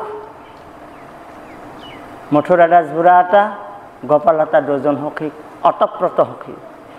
এনেকুৱা সখী ইজনে সিজনৰ নাম নাকাৰে। যদি মথুৰা দাস বুঢ়া এটা কিবা কাৰণত ভৱানীপুৰলৈ আহে, তেতিয়া ৰাম কৃষ্ণ বহক, নাম নাকাৰে। যদি নাম কাৰে, 1 দিন 1 ৰাতি লঘন দিব লাগিব। কিবা কাৰণত যদি নাম কাৰে, তেতিয়া বিৰাট কাঢ়া নিয়ম। একশৰণৰ নিয়মটো বিৰাট কাঢ়া। 1 দিন 1 ৰাতি লঘনে থাকিব লাগিব। আৰু মনৰ দুখ কিমান কষ্ট, এক আষাৰ নাম কাৰাৰ কাৰণে। প্ৰকৃত নাম নাকাৰে। যদি ভৱানীপুৰ গোপালতাই তাঁতীগুছি পৰগনা যায়, তেতিয়া হৰি হৰি হৰি ৰাম হৰি ৰাম হৰি ৰাম হৰি ৰাম। মথুৰা দাস বুঢ়াই বহক, পিৰালি পাৰি দি বহক। এই নীতি নিয়ম আদৰ্শ মহাপুৰুষ দিনৰ পৰাই আছে। এই সুমতি যেতিয়া 3 দিন 3 ৰাতি সৰ্বমুঠ 9 দিন প্ৰসংগ কৰি চলালে, সেই হেতুকে সত্ৰত আই মাতৃসকলে আগতে প্ৰসংগ কৰিবলৈ লাগিব। 5 কাঠিত থাকে। 5 কাঠিখানৰ জন্মস্থান সুন্দৰী সত্ৰত 1470 খ্ৰীষ্টাব্দত আই খেৰসতী, কালী ইন্দ্ৰিয়াই, আই সুমতি, বাৰে বাখেৰিয়াই বিন্ধ্যাৱলী আই স্থাপন কৰিছিল। মহাপুৰুষ মাধৱ গুৰুজনৰ সৰু ভনী উৰ্বশীয়ে চিধাই আগত যাই বহে। আগত যাই প্ৰসংগত বহে, মাধৱদেৱে প্ৰসংগ কৰে। 1 দিন 2 দিন 3 দিন হ'ল। তেতিয়া মাধৱে ভাগিন ৰামচৰণক কয়, হেৰা ৰামচৰণ, তুমি যি কৰা কৰা, মোৰ আৰু উপায় নাই। নিজৰ বায়েকক নকয় মাধৱদেৱে। 3 দিন যোৱাৰ পাছত ৰামচৰণে কথা বুজি পালে। ইংগিততে বুজি পায় আগৰ ভকতবিলাকে, ভাষাত বুজি পায়, চকুৰ চাৱনিত বুজি পায়। আগৰ আতাপুৰুষসকলে বুজি পায়। আই উৰ্বশীক ৰামচৰণ ঠাকুৰ এটাই কলে কৰি দাঙি পিছফালে থৈ দিলে। তেতিয়া আই উৰ্বশীয়ে বুকু ফিন্দিয়াই কান্দিছিল। কি আমাৰ নিচিনা মহিলাই নাম প্ৰসংগ শুনিব নালাগে? আমাৰ নিচিনা মহিলাই একশৰণ গ্ৰহণ কৰিব নালাগে? আমাৰ নিচিনা মহিলাই ঈশ্বৰক সেৱা কৰিব নাজানে? আমাৰ নিচিনা মহিলাই ঈশ্বৰক সেৱা কৰিব নালাগে? সিদিনা মাধৱদেৱে প্ৰসংগ বন্ধ কৰি দিলে। হেৰা ভাগিন, শিষ্যপুত্ৰ ভাগিন ৰামচৰণ, যোৱা তুমি তাত ব্যৱস্থা কৰা। আগৰ কাঠিৰ ভেটি কাটি পিছৰ কাঠি দিলা, তেতিয়া এনেকুৱা গুৰু এখন, কাঠৰ গুৰু এখন নাছিল। আগ কাঠিৰ ভেটি কাটি মাটিৰে ভেটি বানৈ তাত গুণমালা প্ৰতিষ্ঠা কৰি নাম প্ৰসংগ কৰে। সেই ভেটি মাটি কাটি অৰ্ধ কাটি ৰামচৰণ ঠাকুৰ এটাই 5 কাঠিত সুন্দৰকৈ দি থাপনা কৰি দিলে আই উৰ্বশী। আগৰ কাঠিৰ ভেটি কাটি পিছৰ কাঠি দিলা, তথাতে আই উৰ্বশী স্থানক ৰহিলা। সুন্দৰী সত্ৰত মহাপুৰুষ কৃপালু গুৰু শংকৰ মাধৱ গুৰুজনাই 1470 খ্ৰীষ্টাব্দত উৰ্বশী স্থান 5 কাঠিত থান দিলে। সিদিনাৰ পৰা উৰ্বশীয়ে 5 কাঠিত থান কৰে, আগতে প্ৰসংগ কৰে। আই হোমতে যেতিয়া 3 দিন 3 ৰাতি 3 দিন 3 ৰাতি যাই সৰ্বমুঠ 9 দিন অক্ষয় মন্ত্ৰীৰ ওচৰত নাম কীৰ্তন গুণান চৰিত্ৰ গাবলৈ ধৰিল। বাৰে বাখৰি আই বেহেৰীয়া বিষ্ণুমাতাৰ আইসকলৰ প্ৰসংগ তেতিয়াৰ পৰা আগতে কৰে সত্ৰত। তাৰ পাছত বাপুসকলে প্ৰসংগ কৰে। এই নীতি নিয়মবোৰ আজিৰ জানো? আজি হোমতি আই নাই? আছে। আজি হোমতি আইৰ স্থান চাওক, আজি আই হোমতিৰ পৰিচয় চাওক, আজি আই উৰ্বশী আইৰ পৰিচয় চাওক। সুন্দৰী সত্ৰত মহাপ্ৰভু কৃপালু গুৰু 14 বছৰ 6 মাহ 7 দিন নিবাসৰ স্থান আছিল। 1470 খ্ৰীষ্টাব্দত পোনপ্ৰথমে তেৰাই গুৰু আসন স্থাপন কৰিবলৈ আৰম্ভ কৰিল। সপ্তখলপীয়া গুৰু আসন স্থাপন আৰম্ভ কৰিবলৈ ধৰিল। এই গুৰু আসন কৰা মিস্ত্ৰী পাম ক'ত? গোপালতা ভৱানীপুৰ গোপালতা সুধে, হেৰা গোপাল এটা মিস্ত্ৰী লাগিছিল মোক। মথুৰা দাস বুঢ়া এটা সোধে, নাই নাজানো মই, ক'ত বা আছে, বিচাৰিব লাগিব। ভৱানীপুৰ গোপালতে এটা সন্দেহ দিলে মাধৱক, হে কৃপালু গুৰু পাইছোঁ এটা মিস্ত্ৰী, কিন্তু বান্ধা যাই আছে। বান্ধা যা মানে জানা না? বন্ধ কথা মানে চাকৰ বান্ধা কটা। বান্ধা যাই আছে, বান্ধা যাই আছে আমাৰ মিস্ত্ৰী? হয়। জাতত কি? কায়স্থ। কোন জেগাত? আমাৰ ছাইডতে, আমাৰ ভৱানীপুৰ ছাইডতে। হয় নেকি? তেওঁৰ ওচৰলৈ যাব পাৰিনে? কৃপালু গুৰু আপুনি যদি আজ্ঞা দিয়ে আমিয়ে পাৰিম, আমি সবে এপাৰা কাম কৰিব পাৰোঁ আৰু। মথুৰা, কৃপালু গুৰু কওক, বোলা তিনিওজনে আমি যাম বোলা। কোনোবা এজন মিস্ত্ৰী বান্ধা যাই আছে আমাৰ কায়স্থ কুলৰ। কোন মিস্ত্ৰী সেইজন বান্ধা যাই আছে, চাকৰ বান্ধা খাটি আছে? আহি বৰ্তাপাত হৰি মহাজন ঘৰত উপস্থিত হ'ল তিনিওজনে।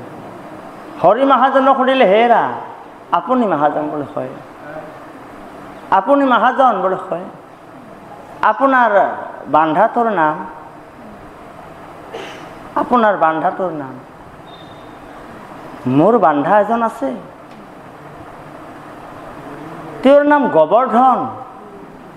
গোবৰ্ধন? কোন বংশ জাতৰ? শুনিব পাইছোঁ কায়স্থ বংশৰ ব্যক্তি। আধুলি এটাত বান্ধা যাই আছে 3 বছৰৰ কাৰণে।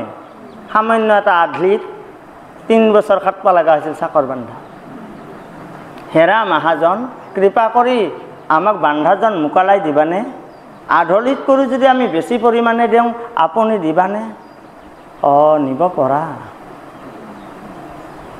বান্ধাজনক সুধিলে, হেৰা তোমাৰ নাম কি? বোলে মোৰ নাম সকলোৱে মাতে গোবৰ্ধন বুলি।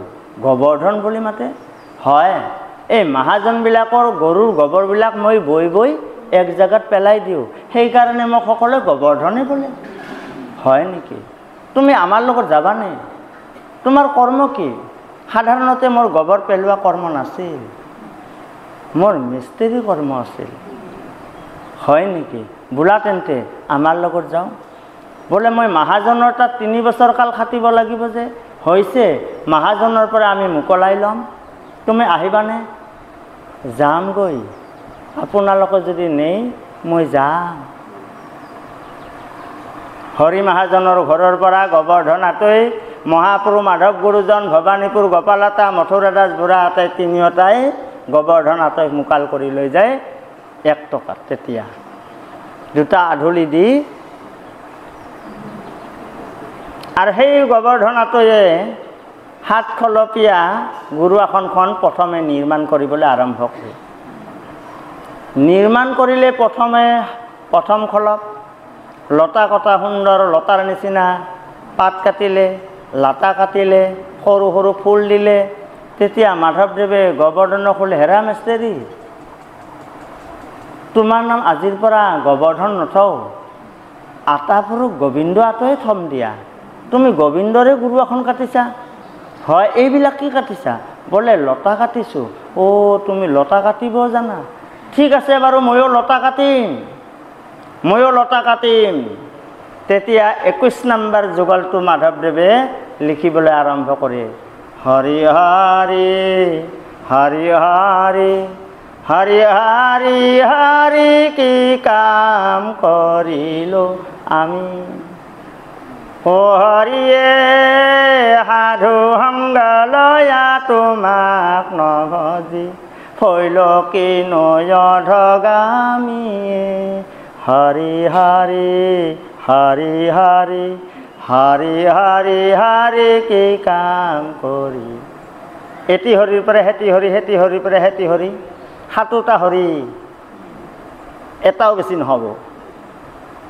সাতোটা হৰি এই লতাৰ নিচিনা বাগৈছে। গুৰু আসনৰ লতা দেখা পাই মাধৱদেৱে লতা কটা ঘোষা আৰম্ভ কৰিলে। হৰি হৰি হৰি ৰাম কৃষ্ণ ৰাম নাৰায়ণ নাৰায়ণ কৰা হৰি মোৰ মায়াই উপশম নাৰায়ণ। কি সুন্দৰ ঘোষা, কি লতা কটা ঘোষা আৰম্ভ কৰিলে। আজি নামঘোষাত জল জল পট পটকৈ প্ৰসংগ প্ৰণালীত ২৪ যুগলৰ ভিতৰত ২১ নম্বৰ যুগলত সন্নিৱিষ্ট কৰিলে মহাপুৰুষ মাধৱ। সাতোটা সাতোটা খলপ আৰম্ভ কৰিলে। সাতোটা সাতোটা খলপৰ সাতোটা সাতোটা সিংহ দিলে। সাতোটা সাতোটা সিংহ দিলে। চাৰিওকণে সাতোটা সাতোটা, ৭ 4 গুণ কিমানটা?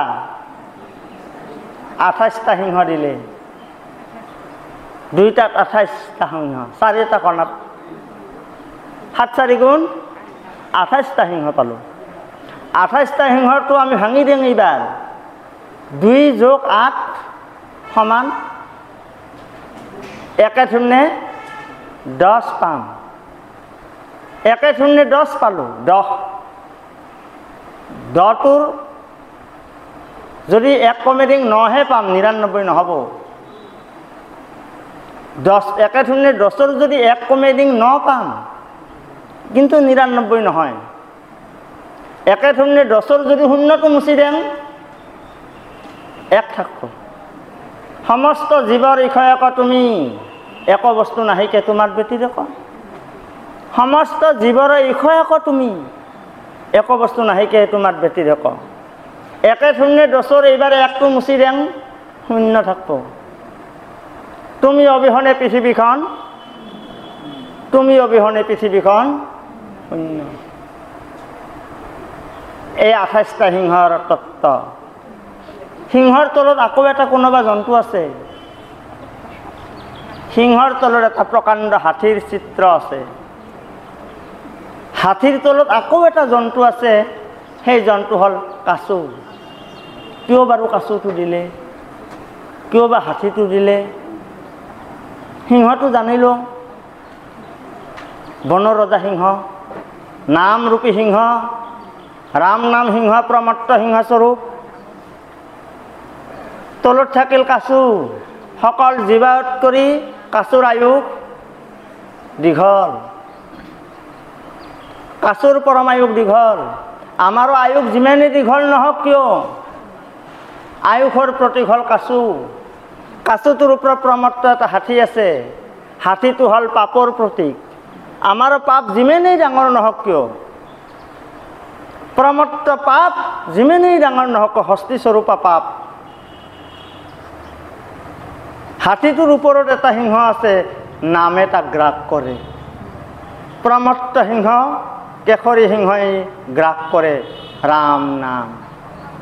নামৰ প্ৰতীক সিংহ, পাপৰ প্ৰতীক হাতী, আয়ুসৰ প্ৰতীক কাছু। আমাৰ গুৰু আসনত মহাপুৰুষ মাধৱ গুৰুজনৰ আৰু গোবৰ্ধন আতৈ সান্নিধ্যনত ১৪৭০ খ্ৰীষ্টাব্দত আহিনৰ শুক্লা পঞ্চমী তিথিত তেৰাই পোনপ্ৰথমে এই গুৰু আসনখন সুন্দৰী সত্ৰত প্ৰতিষ্ঠা কৰিবলৈ আৰম্ভ কৰিলে। আৰু সেই গুৰু আসনত কি আছে? মহাপুৰুষ কৃপালু গুৰু শংকৰ গুৰুজনে একে ৰাতিতে হাতী মাৰি ভুৰুকাত ভৰা শাস্ত্ৰখনেই ৰাখিছে। অন্য শাস্ত্ৰ ৰখা নাই। একো বস্তু নাহিকে তোমাৰ ব্যতিৰেক, একো বস্তু নাহিকে তোমাৰ ব্যতিৰেক। তোমাৰ ব্যতিৰেকে একো বস্তু থাকিব নোৱাৰে। তাত কি থাকিব? সৰ্বশাস্ত্ৰং বৃহত্তম প্ৰকাণ্ড শাস্ত্ৰ ভাগৱত শাস্ত্ৰ মন্থন কৰি, গোটেই হস্তিটো মন্থন কৰি কৰি কৰি ভুৰুকাত ভৰাইছে। হাতী মাৰি ভুৰুকাত ভলে ৰজাৰ ওচৰত কোনোবাই হাতীৰ চিত্ৰটো আৰি চুঙা এটাত ভৰাই দেখুৱাইছে মহাৰাজ চাওক, কোনোবাই হতাকাৰে হাতত দীৰ্ঘিকাৰে তি লেখিম এখন চুঙাত ভৰাই দিছে মহাৰাজ চাওক, কোনোবাই হাতীৰ লোম আনি ভৰাই দিছে চাওক। কিন্তু শংকৰ গুৰুজনে কি দিছিল?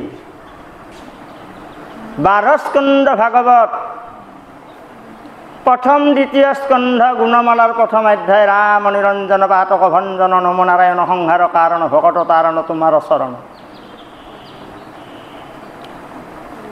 তৃতীয় চতুৰ্থ স্কন্ধৰ গুণমালাৰ 2 নম্বৰ অধ্যায়,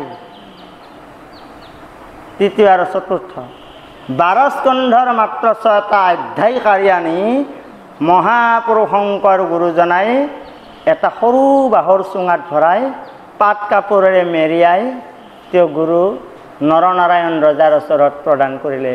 মহাৰাজ, মই একো আনিব নোৱাৰিলোঁ, আপুনি চাওক। ৰজাই পাট কাপোৰ গুচাই চালে, কি তত্ত্বদৰ্শী এইজন পুৰুষ, এইজন কি তত্ত্বদৰ্শী পুৰুষ। ৰজাই তেতিয়া শংকৰ গুৰুজনাৰ ওচৰত মান্যতা গ্ৰহণ কৰি শৰণ ল'বলৈ খুজিছিল। তেতিয়া মহাপুৰুষ মাধৱ গুৰুজনে সেই শাস্ত্ৰখন আজি গুণমালা ভাগ গুৰুৱাখনৰ ওপৰত, সপ্তখলপীয়া গুৰুৱাখন, কংকণবিলাক, চেতবিলাক, পুষ্পবিলাক, ভদ্ৰবিলাক, গোলকধাম, এনেকৈ 7টা খলপৰ 7টা নাম। আৰু সেই গোলকধামত প্ৰভু ভগৱন্তৰ গুণানুচৰিত্ৰত বৈকুণ্ঠৰ মন্থনকাৰী শাস্ত্ৰ ভাগ গুণমালা ভাগ আজি গুৰুৱাখনৰ ওচৰত স্থান পালে। এইটো মহাপুৰুষ ধৰ্মৰ ভক্তি, লক্ষণৰ ভক্তি। মাতৃৰ আগত যেতিয়া কপিলৰ ভক্তি লক্ষণ বৰ্ণনা, এই ভক্তিটো লক্ষণ বৰ্ণনা কৰিবলৈ ধৰিছে কপিলে। হে ৰাম মৈত্ৰয় অৱদতি শুনা ব্যাসৰ নন্দন, কপিল হৰিৰ পিতৃ যেবে গৈলা বন, মাতৃৰ সাধিলা প্ৰীতি পাছে ভগৱন্ত, সেই আশ্ৰমতে কত দিন আছিল। সেই আশ্ৰমত কিছুদিন থকাৰ পিছত তেতিয়া কৰ্দম ঋষিয়ে মনে মনে ভাবে, মই ব্ৰহ্মক চিন্তা কৰিবলৈ যাবই লাগিব, মই বনলৈ যাবই লাগিব। মই আগত আৰম্ভণিতে কৈছোঁ ভাগৱতৰ মঞ্চ 3খন। মহামুনি শুকে গংগা নদীৰ পাৰত কলিযুগত 30 বছৰ কাল অতিবাহিত হৈ যোৱাৰ পিছত, তাৰে 10 বছৰ পিছত মাঘৰ মাহত শুতে শৌনক প্ৰমুখে 28 সহস্ৰ ঋষিৰ আগত, তাৰে 30 বছৰ পিছত কুশাৰ ঋষিৰ পুতেক মৈত্ৰ ঋষিয়ে ব্যাসৰ নন্দন বিদুৰৰ আগত এই ভাগৱতখন কৈছে। মৈত্ৰয় অৱদতি শুনা ব্যাসৰ নন্দন, কপিল হৰিৰ পিতৃ যেবে গৈলা বন। কপিল হৰিৰ পিতৃ যেবে গৈলা বন, কপিল প্ৰভুৰ ঈশ্বৰৰ পিতৃগৰাকীয়ে বনলৈ যেতিয়া গ'ল, মাতৃৰ সাধিলা প্ৰীতি পাছে ভগৱন্ত। আৰু সেই দেৱহূতি মাতৃগৰাকীৰ প্ৰীতি সাধন কৰে প্ৰভু ভগৱন্ত অংশস্বৰূপে, কলা অংশস্বৰূপে, কপিল স্বৰূপে তেওঁ মাতৃ দেৱহূতিৰ গৰ্ভত জন্ম লাভ কৰিলে। মাতৃ সম্পৰ্কে মই দেখুৱাই দিলোঁ আই সুমতি, যশোমতী, উৰ্বশী আই, বাৰেবাখৰী আই, কালিন্দী আই, বিন্ধ্যাৱলী আইসকলৰ মাজত ভক্তি লক্ষণটো দেখুৱাই দিলোঁ। সেই আশ্ৰমত কত দিন আছিল অন্ত, হে ৰাম নকৰন্ত কিছু কৰ্ম বসি আঠাকন্ত, জাত তত্ত্ব পন্থ উদ্ভাৱক ভগৱন্ত। তেতিয়া কপিলে কিছুদিন ৰৈ আছে, আই নুসুধে, সুধিলে অলপ ক'ব পাৰি, কিবা এটা বস্তু সুধিলে এটা ৰসৰ সৃষ্টি হয়, নুসুধে। কিছুদিন বহি থাকিল ভগৱন্তক, কপিলে কিছুদিন বহি থাকিলে। হে ৰামে হেনয় পুত্ৰক দেৱী দেখি ৰংগমন, ব্ৰহ্মাৰ বচন স্মৰি বুলিলা বচন। সৌৰেকৰ কথা মনত পৰিছে। সৌৰেকে কৈছিল, তোমাৰ পুত্ৰ কৈতভ মৰ্দন, তোমাৰ পুত্ৰ সমস্ত বেয়াবিলাক ধ্বংস কৰাৰ কাৰণে তোমাৰ পুত্ৰৰ জন্ম হৈছে। আই দেৱহূতি, তুমি আৰু ভয় নকৰিবা, অমূল্য সম্পদ তোমাৰ মাজলৈ আহিছে, তুমি যি বছৰ তেওঁৰ ওচৰতে পাবা। ব্ৰহ্মাৰ বচন স্মৰি বুলিলা বচন, হেনয় পুত্ৰক দেৱী দেখি ৰংগমন। দেৱসূতিও সেনেকুৱা এটা পুত্ৰ দেখা পাই আনন্দ লাগিছে, আনন্দত লাগিছে, আনন্দত ভক্তিৰস, আনন্দত ভক্তিৰ অশ্ৰু, আনন্দশ্ৰু, ভক্তিৰ নিগৰিত হ'ব লাগিব আনন্দ অশ্ৰুৰ মাজেৰে। আমি আজি এই থান সত্ৰলৈ আহিছোঁ। প্ৰথম মূলতে আমি কি গেটখন পাইছোঁ? দুটা সিংহ আছে তাতে। সেই দুৱাৰ হ'ল সিংহদুৱাৰ। সিংহদ্বাৰত সকলো ভাৱ বান্ধৱসকলে আমি হাতযোৰ কৰি সেৱা জনাইছোঁ। সকলো এইমাত্ৰ জনাইছে, সকলোৱে জনাইছে। তাতে মাত্ৰ 4টি বাক্য আপোনালোকে মনত ৰাখিব। ৰাম লক্ষ্মণ ভৰত শত্ৰুঘ্ন দশৰথ অহা হৈছে, পাৰ কৰা প্ৰভু তোমাৰ গৃহে যাওঁ। ৰাম লক্ষ্মণ ভৰত শত্ৰুঘ্ন দশৰথ অহা হৈছে, পাৰ কৰা প্ৰভু তোমাৰ গৃহে যাওঁ। আহিলি গহীন গম্ভীৰ খোজেৰে আহি আছা, আহি আছা। কি মন্ত্ৰ বলিলোঁ? ৰাম লক্ষ্মণ ভৰত শত্ৰুঘ্ন দশৰথ অহা হৈছে। ৰাম লক্ষ্মণ ভৰত শত্ৰুঘ্নৰ সৈতে দশৰথ ৰজা অহা হৈছে, পাৰ কৰা প্ৰভু তোমাৰ গৃহে যাওঁ। ৰাম আহিছে, লক্ষ্মণ আহিছে, ভৰত আহিছে, শত্ৰুঘ্ন আহিছে, আৰু লগতে দশৰথ ৰজা আহিছে। এই অলপ আগতে একাঠুনি দশৰ কথাটো বাক্য দশ, একাঠুনি দশ, দশৰ লগত ৰথটো লগ লগাই দিছে। ৰথ মানে এটা গাড়ীহে, এখন গাড়ী বা বাহন। দশ মানে কি? একাঠুনি 10 নহয় জানো? আৰু ৰথ মানে এখন বাহন, তাৰ নাম দশৰথ। আমি দশৰথ অহা নাই নেকি? 5টা কৰ্মেন্দ্ৰ, 5টা জ্ঞানেন্দ্ৰ পাছে পাছে, এইটো দশৰথ নহয়। এইটো 4টা পুত্ৰৰ জন্ম হয়। দশৰথৰো পুত্ৰ আছিল, পুত্ৰ হ'ল নহয় 4টা। আমাৰো এই দশৰথৰ পুত্ৰ 4টা হ'ব লাগিব, তেতিয়াহে আমাৰ নাম দশৰথ হ'ব পাৰিব। এই দশৰথৰ 5টা কৰ্মেন্দ্ৰ, 5টা জ্ঞানেন্দ্ৰ পাছে পাছে দশ, ৰথ মানে বাহন, দশৰথ। প্ৰথম পুত্ৰৰ নাম ৰাম। ৰাম পৰমাত্মা। সেই পৰমাত্মাক চিন্তা কৰিলে কি হ'ব? দশ ইন্দ্ৰিয়ৰ পৰমাত্মাক চিন্তা কৰোঁতে কৰোঁতে কৰোঁতে কৰোঁতে দশ ইন্দ্ৰিয়ৰ কি হ'ব? লক্ষণবিলাক পৰিৱৰ্তন হ'ব। চকুৰ চাৱনি বেলেগ, খোজ বেলেগ, কথা কোৱা বেলেগ, ভক্তি ধৰ্মৰ বেলেগ, সম্পূৰ্ণ লক্ষণবিলাক, ইন্দ্ৰিয়ৰ লক্ষণবিলাক পৰিৱৰ্তন হ'ব। ইন্দ্ৰিয়ৰ লক্ষণবিলাক পৰিৱৰ্তন হ'লে কি হ'ব? তাৰ নাম লক্ষণ। যেতিয়া শৰীৰৰ লক্ষণ পৰিৱৰ্তন হ'ব, তেতিয়া বাহিৰৰ বাহ্যিক জগতৰ কোনো শত্ৰুৱে একো কৰিব নোৱাৰে। শত্ৰুকো জয় কৰিব পাৰিবা। আৰু এটা পুত্ৰৰ জন্ম হ'ব, তাৰ নাম শত্ৰুঘ্ন। যেতিয়া শত্ৰুক জয় কৰিব পাৰিম, তাৰ নাম হ'ব শত্ৰুঘ্ন। যেতিয়া আমি শত্ৰুকো জয় কৰিব পাৰিম, ভক্তিতে ইতি ৰত, তাৰ নাম ভক্তি। শব্দটো দিছে নহয় ইয়াতে। মাতৃৰ আগত কপিলৰ কিহৰ লক্ষণ বৰ্ণনা? ভক্তি লক্ষণ বৰ্ণনা। ৰাম লক্ষ্মণ ভৰত শত্ৰুঘ্ন দশৰথ অহা হৈছে, পাৰ কৰা প্ৰভু তোমাৰ গৃহে যাওঁ। ক'ত সেৱা কৰিছোঁ? সিংহদ্বাৰ। প্ৰথম দুৱাৰখন সিংহদ্বাৰ। সিংহদ্বাৰ লাহে লাহে পাৰ হৈ আহিলোঁ। আহিম এখন দুৱাৰ মুখত গজদুৱাৰ, গহীন গম্ভীৰ মাত বচন। গজদুৱাৰত সেৱা কৰিলোঁ। গজদুৱাৰত সেৱা কৰি দেখা পালোঁ যে 3খন ষ্টেপ আছে, 3টা ষ্টেপ আছে। 3টা ষ্টেপ আছে। কিয় 3টা ষ্টেপ দিয়ে? 4টাওতো দিব পাৰিলা হয়, 5টাওতো দিব পাৰিলা হয়, 2টাতো দিব পাৰিলা হয়, এটাতো দিব পাৰিলা হয়। চাবচোন এই নামঘৰ সত্ৰবিলাকত কেইটা ষ্টেপ আছে? 3টা ষ্টেপ আছে। ঘৰতো গা পাতি ধুই আহিছোঁৱে, বস্ত্ৰ ধুনীয়া পিন্ধি আহিছোঁৱে। 3টা গংগাত স্নান কৰিব লাগিব। পাতালী গংগা, তলৰ পাতালী গংগা, জাহ্নৱী গংগা 2 নম্বৰ, আৰু আকাশী গংগা। তিনি গঙ্গাত স্নান কৰি আমি আহিলোঁ প্ৰভু তোমাৰ গৃহে। তিনিওটা ষ্টেপ অতিবাহিত হৈ গ'লোঁ, যাই পালোঁ সত্ৰৰ দুৱাৰ দুখন। দুৱাৰো আছে, সত্ৰৰ দুৱাৰ থাকে ন দুখন, দুৱাৰ দুখন আৰু মাহাত্য বেলেগ। সত্ৰৰ দুৱাৰ দুখন নাম শ্ৰীৰাম শ্ৰীৰাম আটাৰ শ্ৰীৰংগ দুখনি আটাৰ দৰ্জা। শ্ৰীৰাম আটাই আৰু শ্ৰীৰংগ আটাইয়ে বাৰণৰ দৰ্জা দুখন। শ্ৰীৰাম শ্ৰীৰংগ দুখনি আটাৰ দৰ্জা, ব্ৰহ্মাদেৱ উত্তৰ হিৰে আমি আহিলোঁ প্ৰভুৰ গৃহে। ভকতজন কি গ'ল?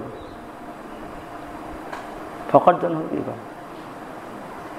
এইটো আমাৰ যিটো পদ্ধতি, এই পদ্ধতিটোক কৈছে ভূ ধাতু কৃত প্ৰত্যয় লগ হৈ ভক্তিৰ সৃষ্টি হৈছে।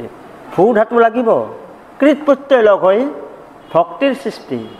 আৰু সেই ভক্তিৰ লক্ষণৰ কথা বৰ্ণনা কৰি ব্ৰহ্মাৰ বচন স্মৰি বুলি বেলা বচন হেনয় পুত্ৰ কৰে বিদেশী ৰংগমন।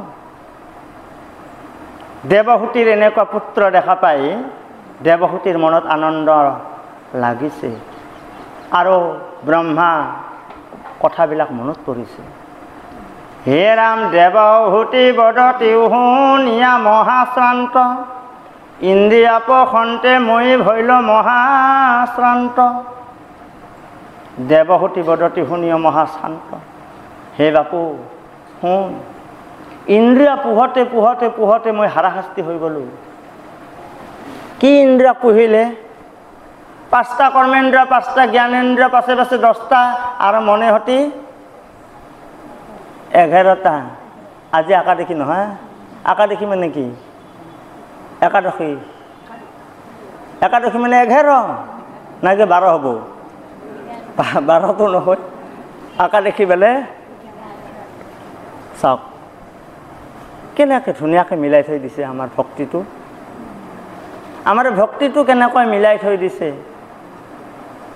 হে ৰামদেৱ হতি বদতি শুনিয় মহাশ্ৰান্ত, ইন্দ্ৰিয়া পখন্তে মই ভৈল হাৰাহান্ত। তজু অনুগ্ৰহে আৱে জন্ম সীমা পাইল, এতেকেহে শান্ত চকু তোমাক দেখিলোঁ। আজিহে মই শান্তিৰ চকু তোমাৰ ওচৰত বাপু তোমাৰ ওচৰত মই নিবেদন কৰিলোঁ। আজিহে মোৰ চকু আনন্দ হৈছে, আজিহে মই ভক্তিৰ লক্ষণ পাম বুলি বিচাৰিছোঁ। দেৱহূতি আগুৱাই গৈছে। এনে আগুৱাই যোৱা নাই, 9টা কন্যা সন্তান পাৰ হৈছে। কি কি 9টা কন্যা সন্তান? শ্ৰৱণ কীৰ্তন অৰ্চন বন্দন দাস্য সখিত আত্মনিবেদ আৰু লীন। এই 9টা কন্যা সন্তানক আগুৱাই যায় 10 নম্বৰ সন্তানত উপস্থিত হৈছে, তাৰ নাম কপিল। নপিল ইতি নস্তত পুৰুষমাক। কপিল, কপিলৰ জন্ম কৈতভ মৰ্দন, বয়াবিলাকক নাশ কৰাৰ কাৰণে। আমাৰ শৰীৰত বয়াবিলাকক নাশ কৰাৰ কাৰণে আজিৰ দিনটো একাদশী নহয়। 5টা কৰ্মেন্দ্ৰ, 5টা জ্ঞানেন্দ্ৰ মনে সতি আজিৰ একাদশীটো, এইটো হ'ল একাদশী। ইন্দ্ৰিয়ক পখন্তে মই ভৈল মহাশ্ৰান্ত। মই ভাগৰি গৈছোঁ বাপু। তজু অনুগ্ৰহে আৱে জন্মসীমা পাইলোঁ, এতেকে শান্ত চক্ষু তোমাক দেখিলোঁ। আজিহে মই চিনি পালোঁ, মোৰ শান্তিৰ চকু আজিহে বোৱাই গ'ল। তুমি যি মোৰ পুত্ৰ কৈতভ মৰ্দন, মোৰ পুত্ৰ তুমি কপিল, মোৰ পুত্ৰ তুমি ঈশ্বৰ সদৃশ জ্ঞান আজিহে কৰিবলৈ ধৰিলে। 9টা কন্যা সন্তান অতিবাহিত হৈ যোৱাৰ পিছত দেৱহূতি মাতৃয়ে নিজৰ পুত্ৰৰ ওচৰত নিবেদন কৰিব, ভক্তিৰ কথা নিবেদন কৰিব। আধ্যাত্মটো টান। হে ৰাম হে তমগুণে অন্ধ চক্ষু, ইতন ৰচয় সূৰ্য যেন তাৰ অৰ্থে প্ৰকাশ কৰয়। তমগুণে অন্ধ চক্ষু ইতন ৰচয়। তমগুণে আমাৰ অন্ধ চক্ষু। আমাৰ গুণ 3টা। 3 গুণে মূল, শাখাই অষ্ট প্ৰকৃতি। 3 গুণে মূল খাই শিপা একডাল গাছডালৰ আছে। আমাৰ এই বৃহত্তম প্ৰকাণ্ড বৃক্ষডালৰ গাছডালৰ তিনিটা গুণৰ ঘাই শিপাডাল আছে। সেই তিনিটা গুণ সতৰজতম। তমগুণৰ অন্ধচক্ষু ইটো নৰচয়। তমগুণসকলৰ কি পৰিচয় চাওক। তমগুণে নিজৰ পিতৃ মাতৃ ব্ৰাদাৰ চিষ্টাৰ ভাতৃ ভগ্নী কাকো চিনি নাপায়। তমগুণৰ খাদ্য বাসস্থান বেলেগ। তমগুণৰ জ্ঞান চক্ষু অন্ধচক্ষু। জ্ঞান চক্ষু মেল নাখায়। এইটো মোৰ মাতৃ, এইটো মোৰ ভাতৃ, এইটো মোৰ সৰু ভনী, বেয়া ক'ব নালাগে, বেয়া পিন্ধিব নালাগে, বেয়া কৰ্ম কৰিব নালাগে। তমগুণৰ এই জ্ঞান নাই। এইটোৰ নাম তমগুণ। তাৰ খাদ্য বাসস্থানো সম্পূৰ্ণ বেলেগ। য'তে পাইছে ত'তে খাইছে, য'তে আছে তাতে আছে, কোনো জ্ঞান নাই। সিহঁতৰ মাজতে বংশ বিস্তাৰ কৰিছে, এইটো তমগুণ। তমগুণৰ পৰা আহি আহি ৰজগুণৰ ওচৰত হৈছে। ৰাজৰ্ষি ৰজা, ৰজাৰ নিচিনা খাব লাগে, ভাল খাব লাগে, ভাল পিন্ধিব লাগে, ভাল উৰিব লাগে, ভালত থাকিব লাগে। এইটো হ'ল ৰজগুণৰ বৃত্তি। ইন্দ্ৰিয়সকলে সদায় ভাললৈ লক্ষ্য কৰে, ভাল খাব পাৰিলে, ভালকৈ থাকিব পাৰিলে। এনেকৈ ইন্দ্ৰিয়বিলাকে দশ ইন্দ্ৰিয়ই লক্ষ্য কৰি ৰজগুণৰ সৃষ্টি হৈছে, ৰাজসিক গুণ। ৰজগুণৰ পৰা লাহে লাহে লাহে লাহে লাহে লাহে লাহে লাহে লাহে লাহে লাহে লাহে সত্যগুণলৈ সৃষ্টি হয়, সত্যগুণ। এই মহান দ্বিতীয় বৈকুণ্ঠপুৰী সত্ৰত যিসকলে বহি আছোঁ, এইটো আমি সত্যগুণৰ জ্ঞানত আছোঁ। সত্য শুদ্ধ জ্ঞান কৃষ্ণত ভকতি। সত্য শুদ্ধ জ্ঞানে কৰিব কৃষ্ণৰ চৰণত ভকতি। সত্যগুণে বিষ্ণু, ৰজগুণে ব্ৰহ্মা, তমগুণে ৰুদ্ৰ। তিনিওটা দেৱতাৰ সৃষ্টি কৰিলে। আৰু তিনিওটা দেৱতাৰ সৃষ্টি কৰি ব্ৰহ্মা বিষ্ণু মহেশ্বৰ, মহেশ্বৰক একপেট অস্ত্ৰ দিলাক। সেই অস্ত্ৰপেট ওপৰত দি তিনিডাল ধাৰ থাকে আৰু একডালে নাল, যাই যাতে পুতি থব পাৰিবি। সেইবিলাক হ'ল অস্ত্ৰ মহাদেৱৰ। তাৰ নাম ত্ৰিশূল। ত্ৰি মানে তিনিটা, শূল মানে বিন্ধা। তিনিটা জোঙা বিন্ধা থকা এপাত অস্ত্ৰ, এইপাত মহাদেৱে পালে। ব্ৰহ্মাই নাপালে, বিষ্ণুও নাপালে। কাই পালা? সদাশিৱই লাভ কৰিলে। ব্ৰহ্মাৰূপে ৰজগুণ, বিষ্ণুৰূপে সত্যগুণ আৰু ৰুদ্ৰৰূপে তমগুণ। তিনিওটা গুণৰ অতীত সাত্বিক গুণ। তিনিওটা গুণৰ অতীত গুণাতীত। তিনিওটা গুণৰ অতীত ভৱানীপুৰ গোপাল এটা, মথুৰা দাস বুঢ়া এটা গুণাতীত। বাপ খোৱা লোৱা হ'ল নে? হ'ল বাপ। কিহেৰে খালা? অমৃতেৰে। শেষ। বাপ ক'লৈ যায়? আহা মোৰ লগত যাওঁ বোলা। ভৱানীপুৰৰ পৰা সুন্দৰ দিয়া সত্ৰলৈ খোজকাঢ়ি যায়। ভৱানীপুৰ সত্ৰৰ পৰা মথুৰা দাস বুঢ়া এটা মাধৱদেৱ পাটবাহীৰ স্থানলৈ যায়। যাতে যাতে 11টামান বাজে। 11টা বজাত শংকৰ গুৰুজন আছে, প্ৰসংগ বহি প্ৰসংগ কৰে। আজিও সেই প্ৰসংগ পাটবাহী থানত সকল সত্ৰতে প্ৰসংগ হোৱাৰ পিছত পাটবাহী থানত পূৰ্বৰে নিয়ম। সেই নিয়মটো সত্যগুণী গুণাতীতত উপনীত হৈছে। সেইটো হ'ল মহাপুৰুষৰ ধৰ্ম আৰু মহাপুৰুষৰ ভক্তি লক্ষণ।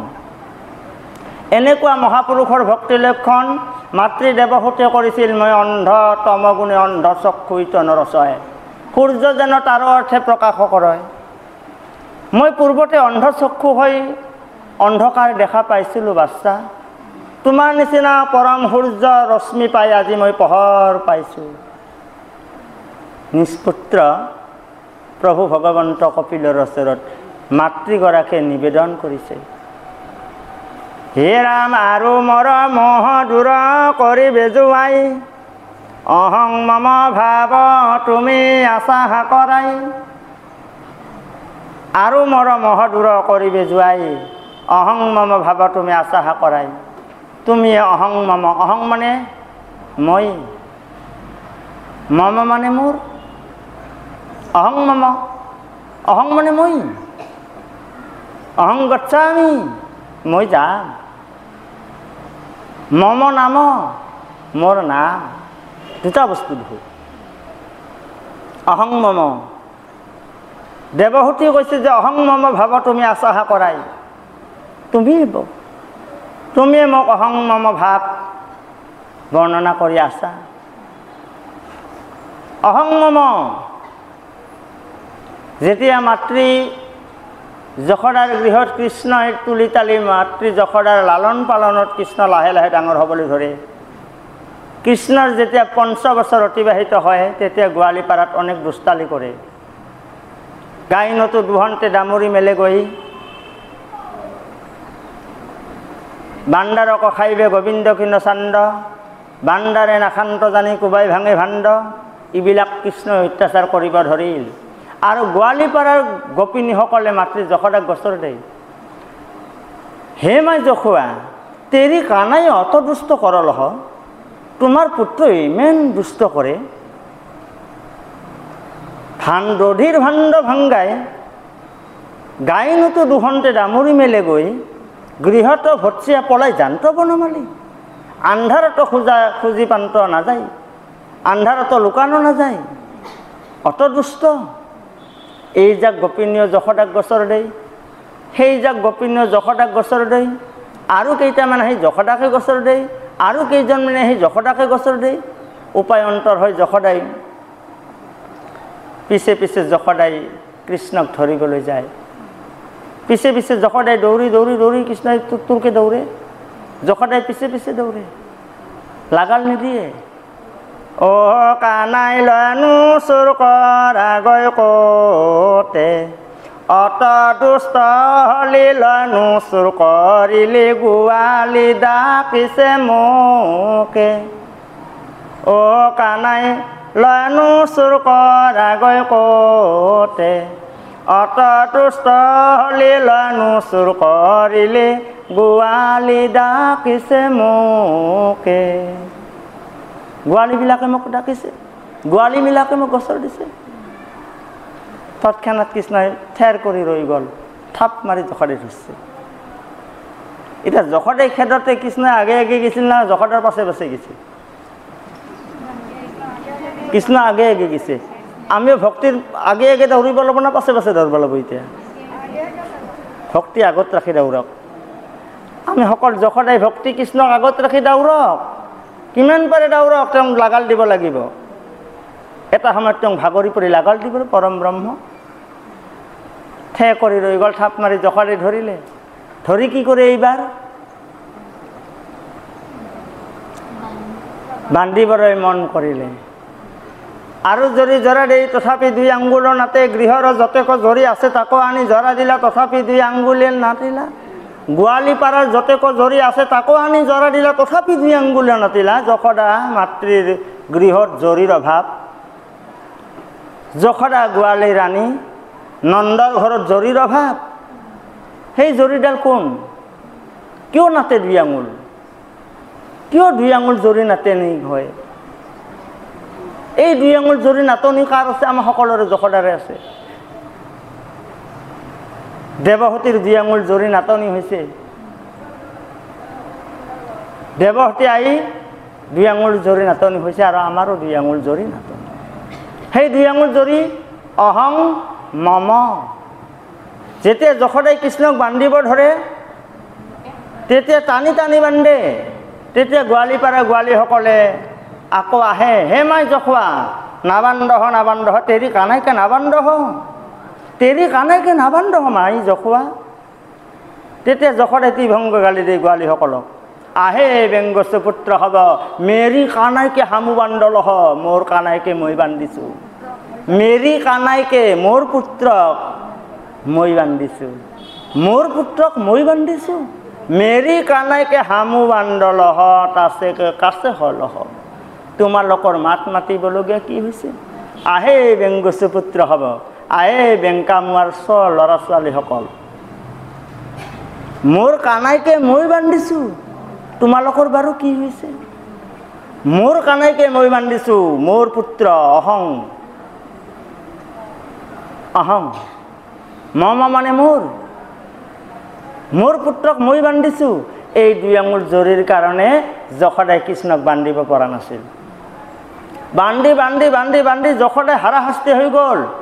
নিজৰ মালতী থপা খহি পৰিল, বস্ত্ৰ খহিবলৈ ধৰিল, ঘামে জামে মাতৃ যশোদাই আঁতুত হ'বলৈ ধৰিল। তেতিয়া যশোদাই মনে মনে ভাবে, মহৰ পুত্ৰ সামান্য মানুষ নহয় হেন্তে আদি পুৰুষ, মৰ পুত্ৰ মৰ স্বামী, ব্ৰজৰ হবে অধিকাৰী আমি। তেতিয়া পৰম পুৰুষ প্ৰভু ভগৱন্তই মনে মনে জানে মাই যশোদাই কথাটো গম পালে। স্নেহে লৈলে আপুনি বন্ধন, মায়াকৰ এনেকুৱা ঘামু জামু দেখা পাই ভগৱন্ত পুৰুষে নিজে বান্ধ ল'লে, বান্ধি থৈ দিলে। যশোদাই বান্ধিব পাৰিছিল, পাৰিছে। সদৌ শেষত যশোদাই বান্ধিব পাৰিছিল। সেই যশোদা বাৰু কোন?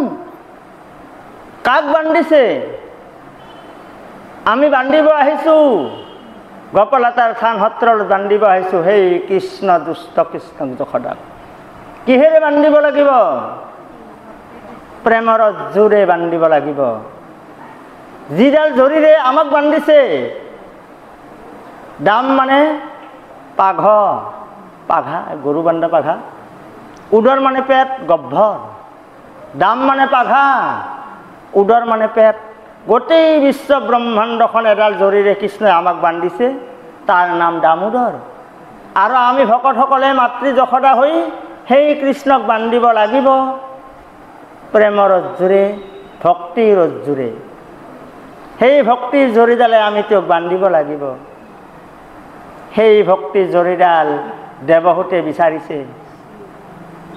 বিচাৰি বিচাৰি দেৱহূতি কৈছে, আৰু মৰ মোহ দূৰ কৰি বেজুৱাই, অহং মম ভাৱ তুমি আশা কৰাই। অহং মম ভাৱৰ কাৰণে তুমি মোক বান্ধিব দিয়া নাই, মই বান্ধিব পৰা নাই। আমি বান্ধিব আহিছোঁ পৰম ব্ৰহ্ম কৃষ্ণৰ স্থানলৈ, কৃষ্ণক বান্ধিবলৈ আহিছোঁ, কৃষ্ণৰ দুটা কথা লিবলৈ আহিছোঁ। ভাগৱতৰ শ্ৰোতা বক্তাসকলৰ এই ভাগৱতৰ 3টা গুণ, যিসকলে পঢ়ি যাবলৈ শুনি উদ্দেশ্য আগত ৰাখি মাতিছে, গৃহস্থৰ উদ্দেশ্য পূৰণ হ'ব লাগিব। 1 নম্বৰ, যিসকলে সময় নষ্ট কৰি, বহুমূলীয়া সময় নষ্ট কৰি শুনিবলৈ আহিছে, ভাগৱতৰ এক আষাৰ কথা ঘৰলৈ নিব লাগিব। ময়ো সময় নষ্ট কৰি আহিছোঁ আপোনাৰ খবৰ ওচৰলৈ, জানিয়ে নাজানিয়ে আপোনাৰ খবৰ পৰা মই এক আষাৰ বাক্য মই লৈ যাব লাগিব। শুনে মানে ভনে মানে মনত স্মৰে, তথাপিতো সাধ্যে দুৰাচাৰ কৰি নাবাঢ়ে। শুনকে বা ভনকে বা এনেই হেলাতে লওক, তথাপিতো দুৰাচাৰ দুষ্ট কলিয়ে ইয়াত আহিব নোৱাৰে। যি পৰ্যন্ত দুষ্ট কলি আহিব নোৱাৰিব, সেই পৰ্যন্ত ভগৱন্ত পুৰুষে আমাৰ ওচৰত বন্দী হৈ থাকে। আজি কৃষ্ণ ঘূৰি আছে, কৃষ্ণই ঘূৰি আছে। কৃষ্ণই ঘূৰি ঘূৰি ঘূৰি ঘূৰি নাৰদে একদিন কৈছিল, কৃষ্ণ মামা নাৰদ, তুমি আহিছা? বোলে আহিছোঁ। তোমাৰ তাকে নাহিলে মই ভাল নাপাওঁ কৃষ্ণ। তুমি প্ৰতিদিনে দিনে আহিব লাগে না মোৰ থানলৈ ইমান কষ্ট কৰি? নালাগে আৰু কষ্ট কৰিবলৈ। কিয়, বেয়া পালে নেকি? নাৰদে কৃষ্ণক ক'লে, নাই নাই পোৱা নাই, অহাকালি আপুনি মোৰ ঘৰলৈ আহিব নালাগে। তোমাৰ ঘৰত কেইঘৰ মানত তাতে ভকতবিলাকে যুগল নাম প্ৰসংগ ইত্যাদি ভাগৱত পঢ়িব, মোৰ গুণানুচৰিত্ৰ গাড়িব, মই তাতে যাম, তাতে মই লাগাল পাম তোমাক। তুমি অহাকালি আহিব নালাগে নাৰদ। যিখন ঘৰত ভক্তসকলে নাম কীৰ্তন কৰিব, যুগল প্ৰসংগ ভাগৱত ইত্যাদি কৃষ্ণৰ গুণানুচৰিত্ৰ গাই থাকিব, নাৰদে আহি পদূলি মূৰত থিয় হৈ আছে, এটা এটাকৈ ভকত যাই আছে, কাটা চিঙা কৰি আছে, ঠগি পাতি আছে, শৰাই পাতি আছে। পাতি শেষত যুগল প্ৰসংগ আৰম্ভ কৰিলে, সুন্দৰ ভাগৱত বৰ্ণনা কৰিলে। এটা এটাকৈ নাৰদে ঘৰৰ ভিতৰকো যাব নোৱাৰে, গৃহস্থ বিনা নিমন্ত্ৰণত যাব নোৱাৰে নাৰদে। মনতে সংকল্প কৰিছে, কৃষ্ণটো অহা নাই, মই চাই আছোঁ, বাটতে চাই আছোঁ, পোৱাৰ পৰা কৃষ্ণ অহা নাই। গোটেই ভকতবিলাক কাৰ্য সমৰ্পণ কৰি এটা এটাকৈ গুচি গ'ল, নাৰদে চাই আছে, কৃষ্ণ নাই। কৃষ্ণ নোহোৱা দেখা পাই পিছদিনা ডকমকলৈ ৰাতিপুৱাতে নাৰদে আকৌ বৈকুণ্ঠলৈ গমন কৰিলে। কৃষ্ণই মিচিকে হাঁহি মাৰি নাৰদক না আহিলা তুমি? বোলে যোৱাকালি আপুনি যাম বুলি কৈ নেগলা, আপুনি কিয়? মই কিবা দুখ কৰিছোঁ নেকি? নাই নাই মামা, কৰা নাই, মই কালি যাব নোৱাৰিলোঁ। ঠিক আছে। তাৰে ৩-৪ ঘৰমান পাছত সেই কেইজন ভকতে তাতে যুগল নাম প্ৰসংগ মোৰ গুণানুচৰিত্ৰ কৰিব, অহাকালি আহিব নালাগে যোৱা। সিদিনা নাৰদে ভাবছে আজি পদূলি মূৰত ৰৈ নাথাকিম, আজি নামাতলেও গৃহস্থৰ চোতালতে বহি থাকিম। নাৰদে যে গৃহস্থৰ চোতালত বহি আছে, সুন্দৰ ভকতবিলাকে কাটা চিঙা কৰে, শৰাই পাতাই, থাপনা পাতাই, বৰু বন্তি জ্বলাই সুন্দৰভাৱে নাম প্ৰসংগ, যুগল প্ৰসংগ, সুন্দৰ বৈকুণ্ঠৰ ভাগৱত চৰ্চা কৰিলে। এটা এটা এটা কৰি পাতকৈ নাৰদে চাব ধৰিছে, কৃষ্ণ নাই দেখোন, আজিও থব লাগে। গোটেই কাৰ্যসূচী সমাপন হ'ল। নাৰদে পাছে পাছে গুচি গ'ল দুখ মনেৰে। পিছদিনা ডকমকালি পুৱাতে ৰাতি উঠি আহিছে কৃষ্ণৰ ওচৰলৈ। আহি কৃষ্ণই কৈছে, নাৰদ কিহে তুমি? হে প্ৰভু ঈশ্বৰ, দৈৱকী নন্দন কৃষ্ণ, তুমি মোক ইমান কিয়? মই কিবা অপৰাধ কৰিছোঁ নেকি? নাই নাই মামা, তুমি কৰা নাই অপৰাধ। যোৱা, অহাকালি আহিব নালাগে, এইখন ৰথ মই দিছোঁ তোমাক, এই ৰথখন লৈ তুমি যোৱা। তুমি যোৱা, যিকেইজন ভকত মোৰ ৰথত উঠি আহিব খোজে তেওঁলোকক লৈ আহিবা, যোৱা। নাৰদে হৈ ৰ, কি সুন্দৰ কৃষ্ণৰ ৰথখন লৈ আহি আছে। সেই ঘৰৰ গৃহস্থৰ যুগল প্ৰসংগ সেই কেইজন ভকতে কৰিছে, নাম প্ৰসংগ, ভাগৱত পাঠ ইত্যাদি সকলো কৰিছে। নাৰদে পদূলি মূৰত ৰথখন ৰৈছে। নাৰদে হাতযোৰ কৰিছে, বাপ এইখন কৃষ্ণৰ ৰথ বৈকুণ্ঠৰ পৰা পঠাই দিছে, আপোনালোকে উঠক আৰু বৈকুণ্ঠলৈ যাওক। প্ৰথম ভকতটোৱে মাত দিছে, বাপ আমি নোৱাৰি, মোৰ ঘৰৰ অসুবিধা। তাৰে পিছৰজনে কৈছে, বাপ মই গৰুটো পুৱাই ৰ'দত দি আহিছোঁ, মোৰ বিৰাট অসুবিধা। বাপ মই নোৱাৰিম, মোৰ পৰিবাৰৰ অসুখ, যায়ে মেডিকেলত যাব লাগিব, বাপ মই নোৱাৰিম। কওঁতে কওঁতে কওঁতে কওঁতে নাৰদে এটা ভকত নাপালে বৈকুণ্ঠলৈ আহিবলৈ। খালী ৰথখন লৈ নাৰদে কৃষ্ণৰ ওচৰলৈ যাই আছে। কৃষ্ণই মিচিকে হাঁহি মাৰি উঠিল, নাৰদ তুমি কেইটা ভকত আনিলা? প্ৰভু ঈশ্বৰ এটাও নাহিল। নাৰদ দুখ মনেৰে ক'ব ধৰিলে,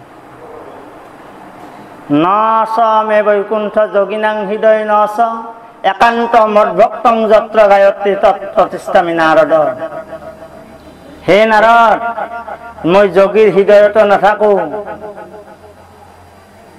মই এই সুন্দৰ বৈকুণ্ঠপুৰীতো ৰৈ নাথাকোঁ। একান্ত ভকতসকলে যি স্থানত মোৰ গুণানুচৰিত্ৰ গাই থাকিব মই তাতেই থাকিম। একান্ত মদভক্তং যত্ৰ গায়ত্ৰী তৎপ্ৰতিষ্ঠামি নাৰদ। একান্ত ভকতসকলে যি স্থানত মোৰ গুণানুচৰিত্ৰ গাই থাকিব মই তাতে থাকিম। আজি কৃষ্ণই ঘূৰি পাকি আছে চাৰিওফালে, এই সত্ৰৰ চৌহদৰ ভিতৰত কৃষ্ণই এনেকৈ অবাধ গতিত ঘূৰি আছে। আইসকলৰ মনে মনে প্ৰাণে প্ৰাণে, বাপসকলৰ হাড়ি হিমজুই কৃষ্ণৰ প্ৰাণধন লগতে আছে। এই প্ৰাণধন কৃষ্ণ গুণানুচৰিত্ৰৰ জৰিয়তে আমি যি ৰসৰ সৃষ্টি পাম, এটি হ'ল ৰসময় ভকতি। আৰু সেই ভক্তিৰ জৰিডালেৰেহে আমি কৃষ্ণক বান্ধিব পাৰিম। আৰু সেই ভক্তিৰ জৰিডাল ছিঙাৰ কাৰণে দেৱহূতি আয়ে কপিলৰ ওচৰত হাতযোৰ কৰি প্ৰাৰ্থনা কৰিছে, হে ৰাম নম নম কপিল স্বৰূপ দেৱ হৰি, প্ৰকৃতি পুৰুষ মত কয় ভাল কৰি, মাতৃৰ বাঞ্ছিত এহি শুনি কৃপাময়, মনে প্ৰভু অভিনন্দা কৰি আছয়, অল্প হাস্য কৰি অৱলন্ত ভগৱন্ত, শুনা প্ৰত্যুত্তৰ মা হৈয়া সাৱধান। তেতিয়া দেৱহূতিৰ ওচৰত কপিলে ক'বলৈ ধৰিছে, হে আই, তোমাৰ প্ৰতি উত্তৰবিলাক তুমি শুনা। তুমি যি কথা সুধিলা, এই কথা শিলত খোদিত হৈ থাকিবৰ নিচিনা তোমাৰ বাক্য আজি বৈকুণ্ঠৰ ভাগৱত শাস্ত্ৰত আজি লিপিবদ্ধ হৈ আছে। চন্দ্ৰ সূৰ্য জিলিকি থাকে পৰ্যন্ত তোমাৰ এই গুণানুচৰিত্ৰ, তোমাৰ প্ৰশ্ন জিলিকি থাকিব। দেৱহূতিৰ প্ৰশ্নত কপিলৰ মহা আনন্দ লাগিল। অল্প হাস্য কৰিয়া বলন্ত ভগৱান, শুনা প্ৰত্যুত্তৰ মা হৈয়া সাৱধান। হে মাতৃ, তুমি এতিয়া উত্তৰবিলাক শুনা। হে ৰাম অল্প হাস্য কৰি আৱলন্ত ভগৱান শুনা প্ৰত্যুত্তৰ মাও হুঞা সাৱধান। প্ৰত্যুত্তৰ তুমি শুনা। যি যোগ কয় হিচা পূৰ্বে ঋষি সমস্তত তজু আগে তাক তজু আজি আগে কৰিব বেকত। হে আই, যি যোগৰ কথা মই পূৰ্বতে ঋষি সমস্তক আগত কৈছিলোঁ, সেই যোগৰ কথা আজি তোমাক ওচৰত মই ক'বলৈ আৰম্ভ কৰিম। তাক আজি তজুৰ আগে কৰিব বেকত, তাক আজি তোমাৰ আগত মই ব্যক্ত কৰিম। হে ৰাম যি জগয় ধীন চিত্ত সংযমৰ জ্ঞান চিত্তে হেজি বৰ বন্ধ মুখ্যৰ নিদান। যি যোগৰ অধীন চিত্ত সংযমৰ জ্ঞান, যি যোগৰ অধীন চিত্ত, এই চিত্তটো ব্যাখ্যা কৰিব লাগিলে আৰু অলপমান টাইম লাগিব। কুৰুক্ষেত্ৰৰ ৰজা ৰণত যেতিয়া কৃষ্ণই সাৰথী ৰূপে অৰ্জুনৰ ৰথখন চলাইছিল, তেতিয়া কৃষ্ণৰ চলোৱা ৰথখনৰ ঘোঁৰা আছিল 4টা। এটা দুটা তিনিটা নহয়, দুটা নহয়, এটা ঘোঁৰা নহয়। কৃষ্ণই ৰথখন চলতে কৃষ্ণৰ ৰথৰ ঘোঁৰা আছিল আগত 4টা ঘোঁৰা, আৰু পিছফালে অৰ্জুনক বহে। কৃষ্ণই ৰথত তুলি অৰ্জুনক কুৰুক্ষেত্ৰলৈ লৈ যাই আছে। সেই ৰথৰ 4টা ঘোঁৰা আমাৰো এই ৰথখনৰ 4টা ঘোঁৰা হ'ব লাগিব। মন, বুদ্ধি, চিত্ত, অহংকাৰ। এই 4টা ঘোঁৰা আগত দৌৰিছে। এই 4টা ঘোঁৰাৰ লাগাম, 4ডাল লাগাম কৃষ্ণই বাওঁ হাতেৰে বান্ধি ধৰিছে। সোঁ হাতেৰে চামতা লৈ কৃষ্ণই ঘোঁৰাবিলাক খেদি যাই আছে কুৰুক্ষেত্ৰ সমৰলৈ। আৰু পিছফালে কোনে বহিছে? সৌটো তৃতীয় পাণ্ডৱ অৰ্জুনে বহিছে। যাই যাই যাই কৃষ্ণই ৰথখন ৰাখি দিলে। তেতিয়া অৰ্জুনে ক'লে, হে সখী, অকণমান ৰথখন আগুৱাই লৈ যোৱা, অকণমান ৰথখন আগুৱাই লৈ যোৱা সখী। কোনে কাৰ লগত যুদ্ধ কৰিব মই চাই লওঁ। আমাৰো এই কুৰুক্ষেত্ৰ সমৰণৰ যুদ্ধখন কাৰ কাৰ মাজত হৈ আছে চাই লওঁ।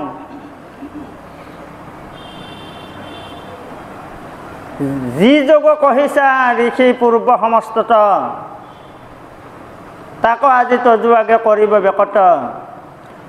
যি যোগ অধীন চিত্ত সংযমৰ দ্বাৰ, যি যোগৰ চিত্তৰ অধীন মন, বুদ্ধি, চিত্ত, অহংকাৰ, এই 4টা হ'ল কুৰুক্ষেত্ৰৰ ৰণৰ কৃষ্ণই চলোৱা ৰথখনৰ 4টা ঘোঁৰা।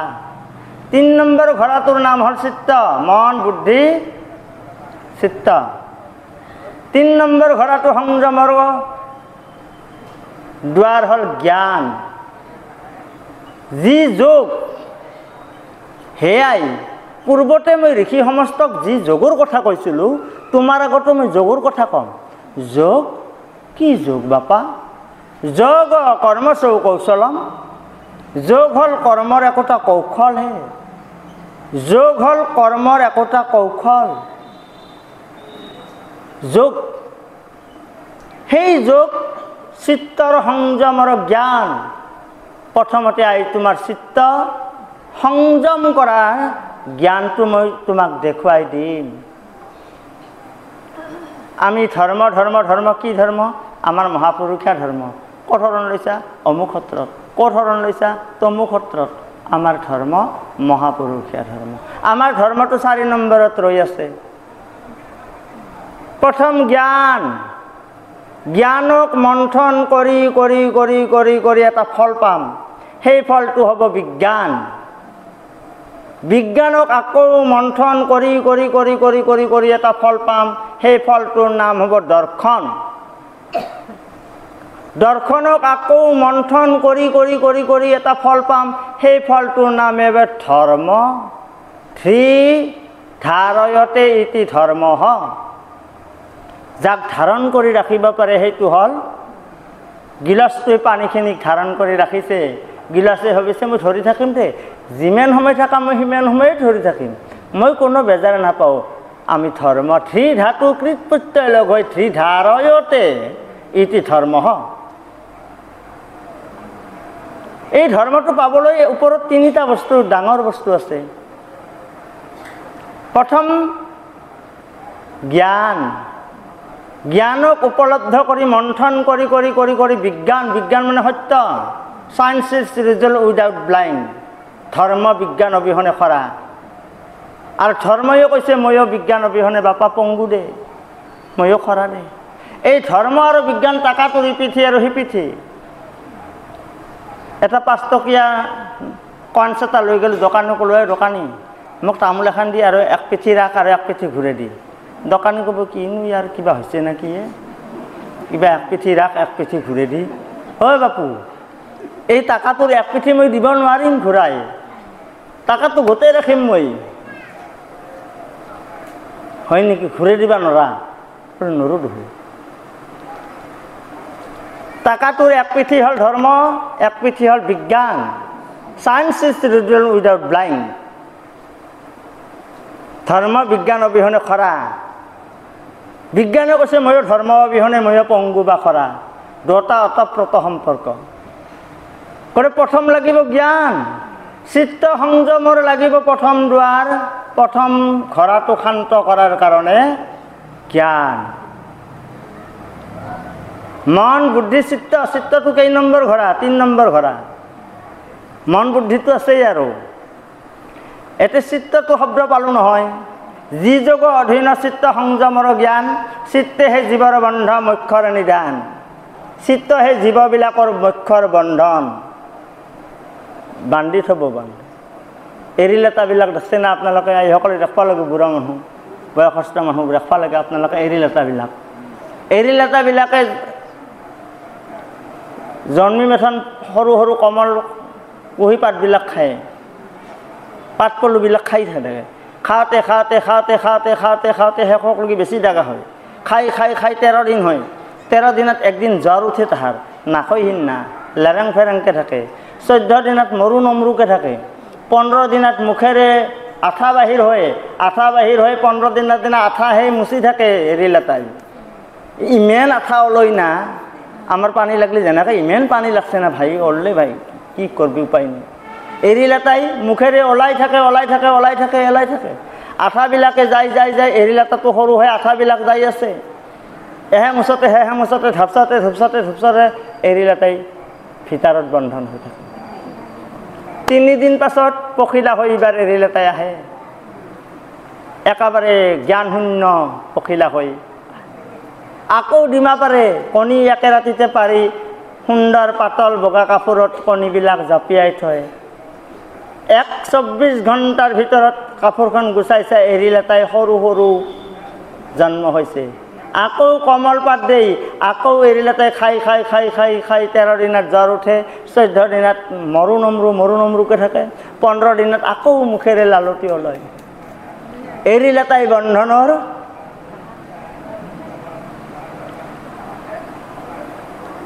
যি যোগ অধীন চিত্ত সংযমৰ জ্ঞান, চিত্তেহে জীৱৰ বন্ধন মোক্ষৰ নিদান। আৰু সেই চিত্তই বন্ধন মোক্ষৰ কাৰণে নিদান হৈ পৰে চিত্তই। সেই চিত্ত আমি কি কৰিব লাগিব? মন বুদ্ধি চিত্ত সংযমৰ জ্ঞান সৃষ্টি ক'ব লাগিব প্ৰথম। জ্ঞানক মন্থন কৰিহে আমি বিজ্ঞানৰ সৃষ্টি পাম, সত্য বস্তুটো অৱলম্বন কৰিব পাৰিম। কি সত্য বস্তু? সখী হেৰা অৰ্জুন, তুমি সত্য চিনি পোৱা নাই। সত্যং জানতি স ভগৱন্তমপি জানসি, যি সত্যক জানিব সি ভগৱানকো জানিব। সত্যং পৰম ধীমহি সত্যং নিগ্ৰয়তে সত্যমেৱম জয়তে। সত্য বস্তুটো হ'লে চায়েন্স, সত্য বস্তুটো ওলাই পৰিল চায়েন্স, চায়েন্স ওলাই পৰিল। তাৰপাছত দৰ্শন।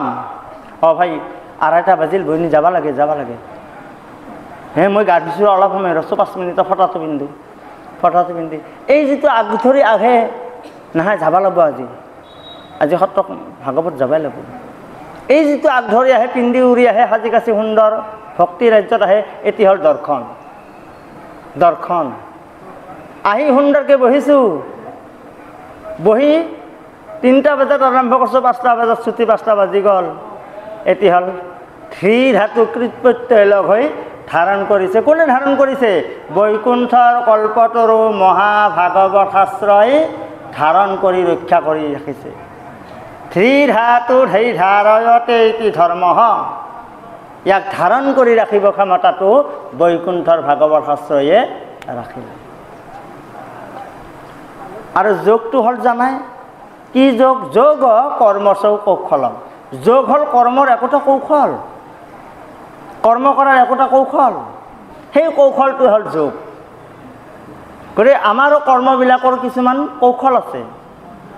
সেই কৌশল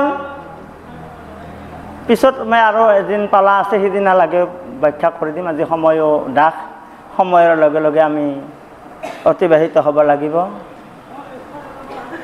হে ৰাম ভক্তিৰ কল্যাণ পথ কহি বুজাই, হে ঈশ্বৰক চিত্তত দিলে মুকুতি হ'বই।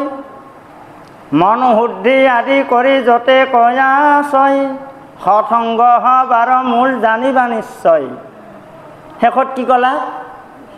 দেৱহূতিৰ ওচৰত কপিলে কৈছে সৎসংগ হবাৰ মূল জানিবা নিশ্চয়। সৎসংগ অনুসৰা শ্ৰৱণ কীৰ্তন কৰা পৰিহৰা পাখণ্ড আচাৰ মহাপুৰুষ মাধৱ গুৰুজনে লিখিছে। সৎসংগ অনুসৰা শ্ৰৱণ কীৰ্তন কৰা পৰিহৰা পাখণ্ড আচাৰ। পাখণ্ড পাহ শিল, শিলক যেনেকৈ আফলে মূলিও আফললে শিলটো ভাঙা নাযায়, আমাৰো মনৰ কলুষতাবিলাক আফলে থাকক অন্য বস্তুৰে ভাঙা নাযায়। যদি ভক্তিৰ কুঠাৰখনেৰে আমি ভাঙিব নোৱাৰোঁ, সেই শিলটো খণ্ডন কৰিব আমি কেতিয়াও নোৱাৰোঁ। মনশুদ্ধি আদি কৰি য'তে কোৱা ছয়, সৎসংগ হবাৰ মূল জানিবা নিশ্চয়। এই সৎসংগ দ্বিতীয় বৈকুণ্ঠপুৰী গোপালতাৰ সত্ৰ। আজি সৎসংগ বা বন্ধ বাই সমস্ত লগ হৈ সৎসংগ, এই সৎসংগত কিবা এটা ৰসৰ সৃষ্টি হৈছে। এয়া হ'ল আমাৰ সৎসংগ আচৰণ। সৎসংগ হবাৰো মূল জানিবা নিশ্চয়। আমাক সৎসংগ লাগিবই। সৎসংগ বিনে ভক্তি কদাপি নহয়। সৎসংগ হেতু ভক্তি আমি ক'লৈ এখোজো আগবাঢ়িব নোৱাৰোঁ। আমাক লাগিব সৎসংগ। আমাৰ সভাপতি বাপজনে ছিগনেল দিছে, গতিকে কেইটামান লাইন বাকী আছিল। যি নহওক দুৰ্ভাগ্য অভাজন, আমি আগুৱাই যাব নোৱাৰিলোঁ আধ্যাটো। কেইটামান আৰু শব্দ, দুৰ্ভাগ্য শব্দ, সৎসংগ, দুৰ্জন, এই কেইটামান টান টান শব্দ আছে। এনেকুৱা টান টান শব্দ মাতৃৰ আগত, দেৱহূতিৰ আগত কপিলে সুন্দৰভাৱে ব্যাখ্যা কৰিছে। তাক আমাৰ শৰীৰৰ হাড়ে হাড়ে লাগিব, তেতিয়াহে আমি ধৃ ধাতু কৃত প্ৰত্যয়ত উপনীত হ'ম। তাৰে নাম ধৰ্ম। ত্ৰিসত্যং মহাপুৰুষং শৰণং গচ্ছামি, ত্ৰিসত্যং ৰাম নামানি শৰণং গচ্ছামি, ত্ৰিসত্যং শ্ৰীকৃষ্ণং শৰণং গচ্ছামি, ত্ৰিসত্যং একান্ত মদ্ভক্তং শৰণং গচ্ছামি। শ্ৰীমন্ত শঙ্কৰ হৰি ভকতৰ জানা যেন কল্পতৰু, তাহান্ত বিনাই নাই নাই আমাৰ পৰম, তাহান্ত বিনাই নাই নাই নাই আমাৰ পৰম। কৃপাৰ সাগৰ দৈৱকী নন্দ, পুৰীয় মনৰ কাম, ভকতৰ সংগ সদায়, মুখেতো আগুণ, মুখেতো আগুণ, অপৰাধ বিনাশন, তজু নাম নাৰায়ণ, জানি নামে বখিলো আনগতি নাহিকে মোৰ অপৰাধ ক্ষমা কৰি তুমি দয়াশীল মোক ৰক্ষা কৰি চৰণী ৰামক ৰক্ষা কৰি জয় বৈকুণ্ঠৰ কল্পতৰু মহাভাগৱতক চিন্তি হবাই হৰি বল হৰি বল হৰি আৰু এবাৰ হৰি বল হৰি বল হৰি বল।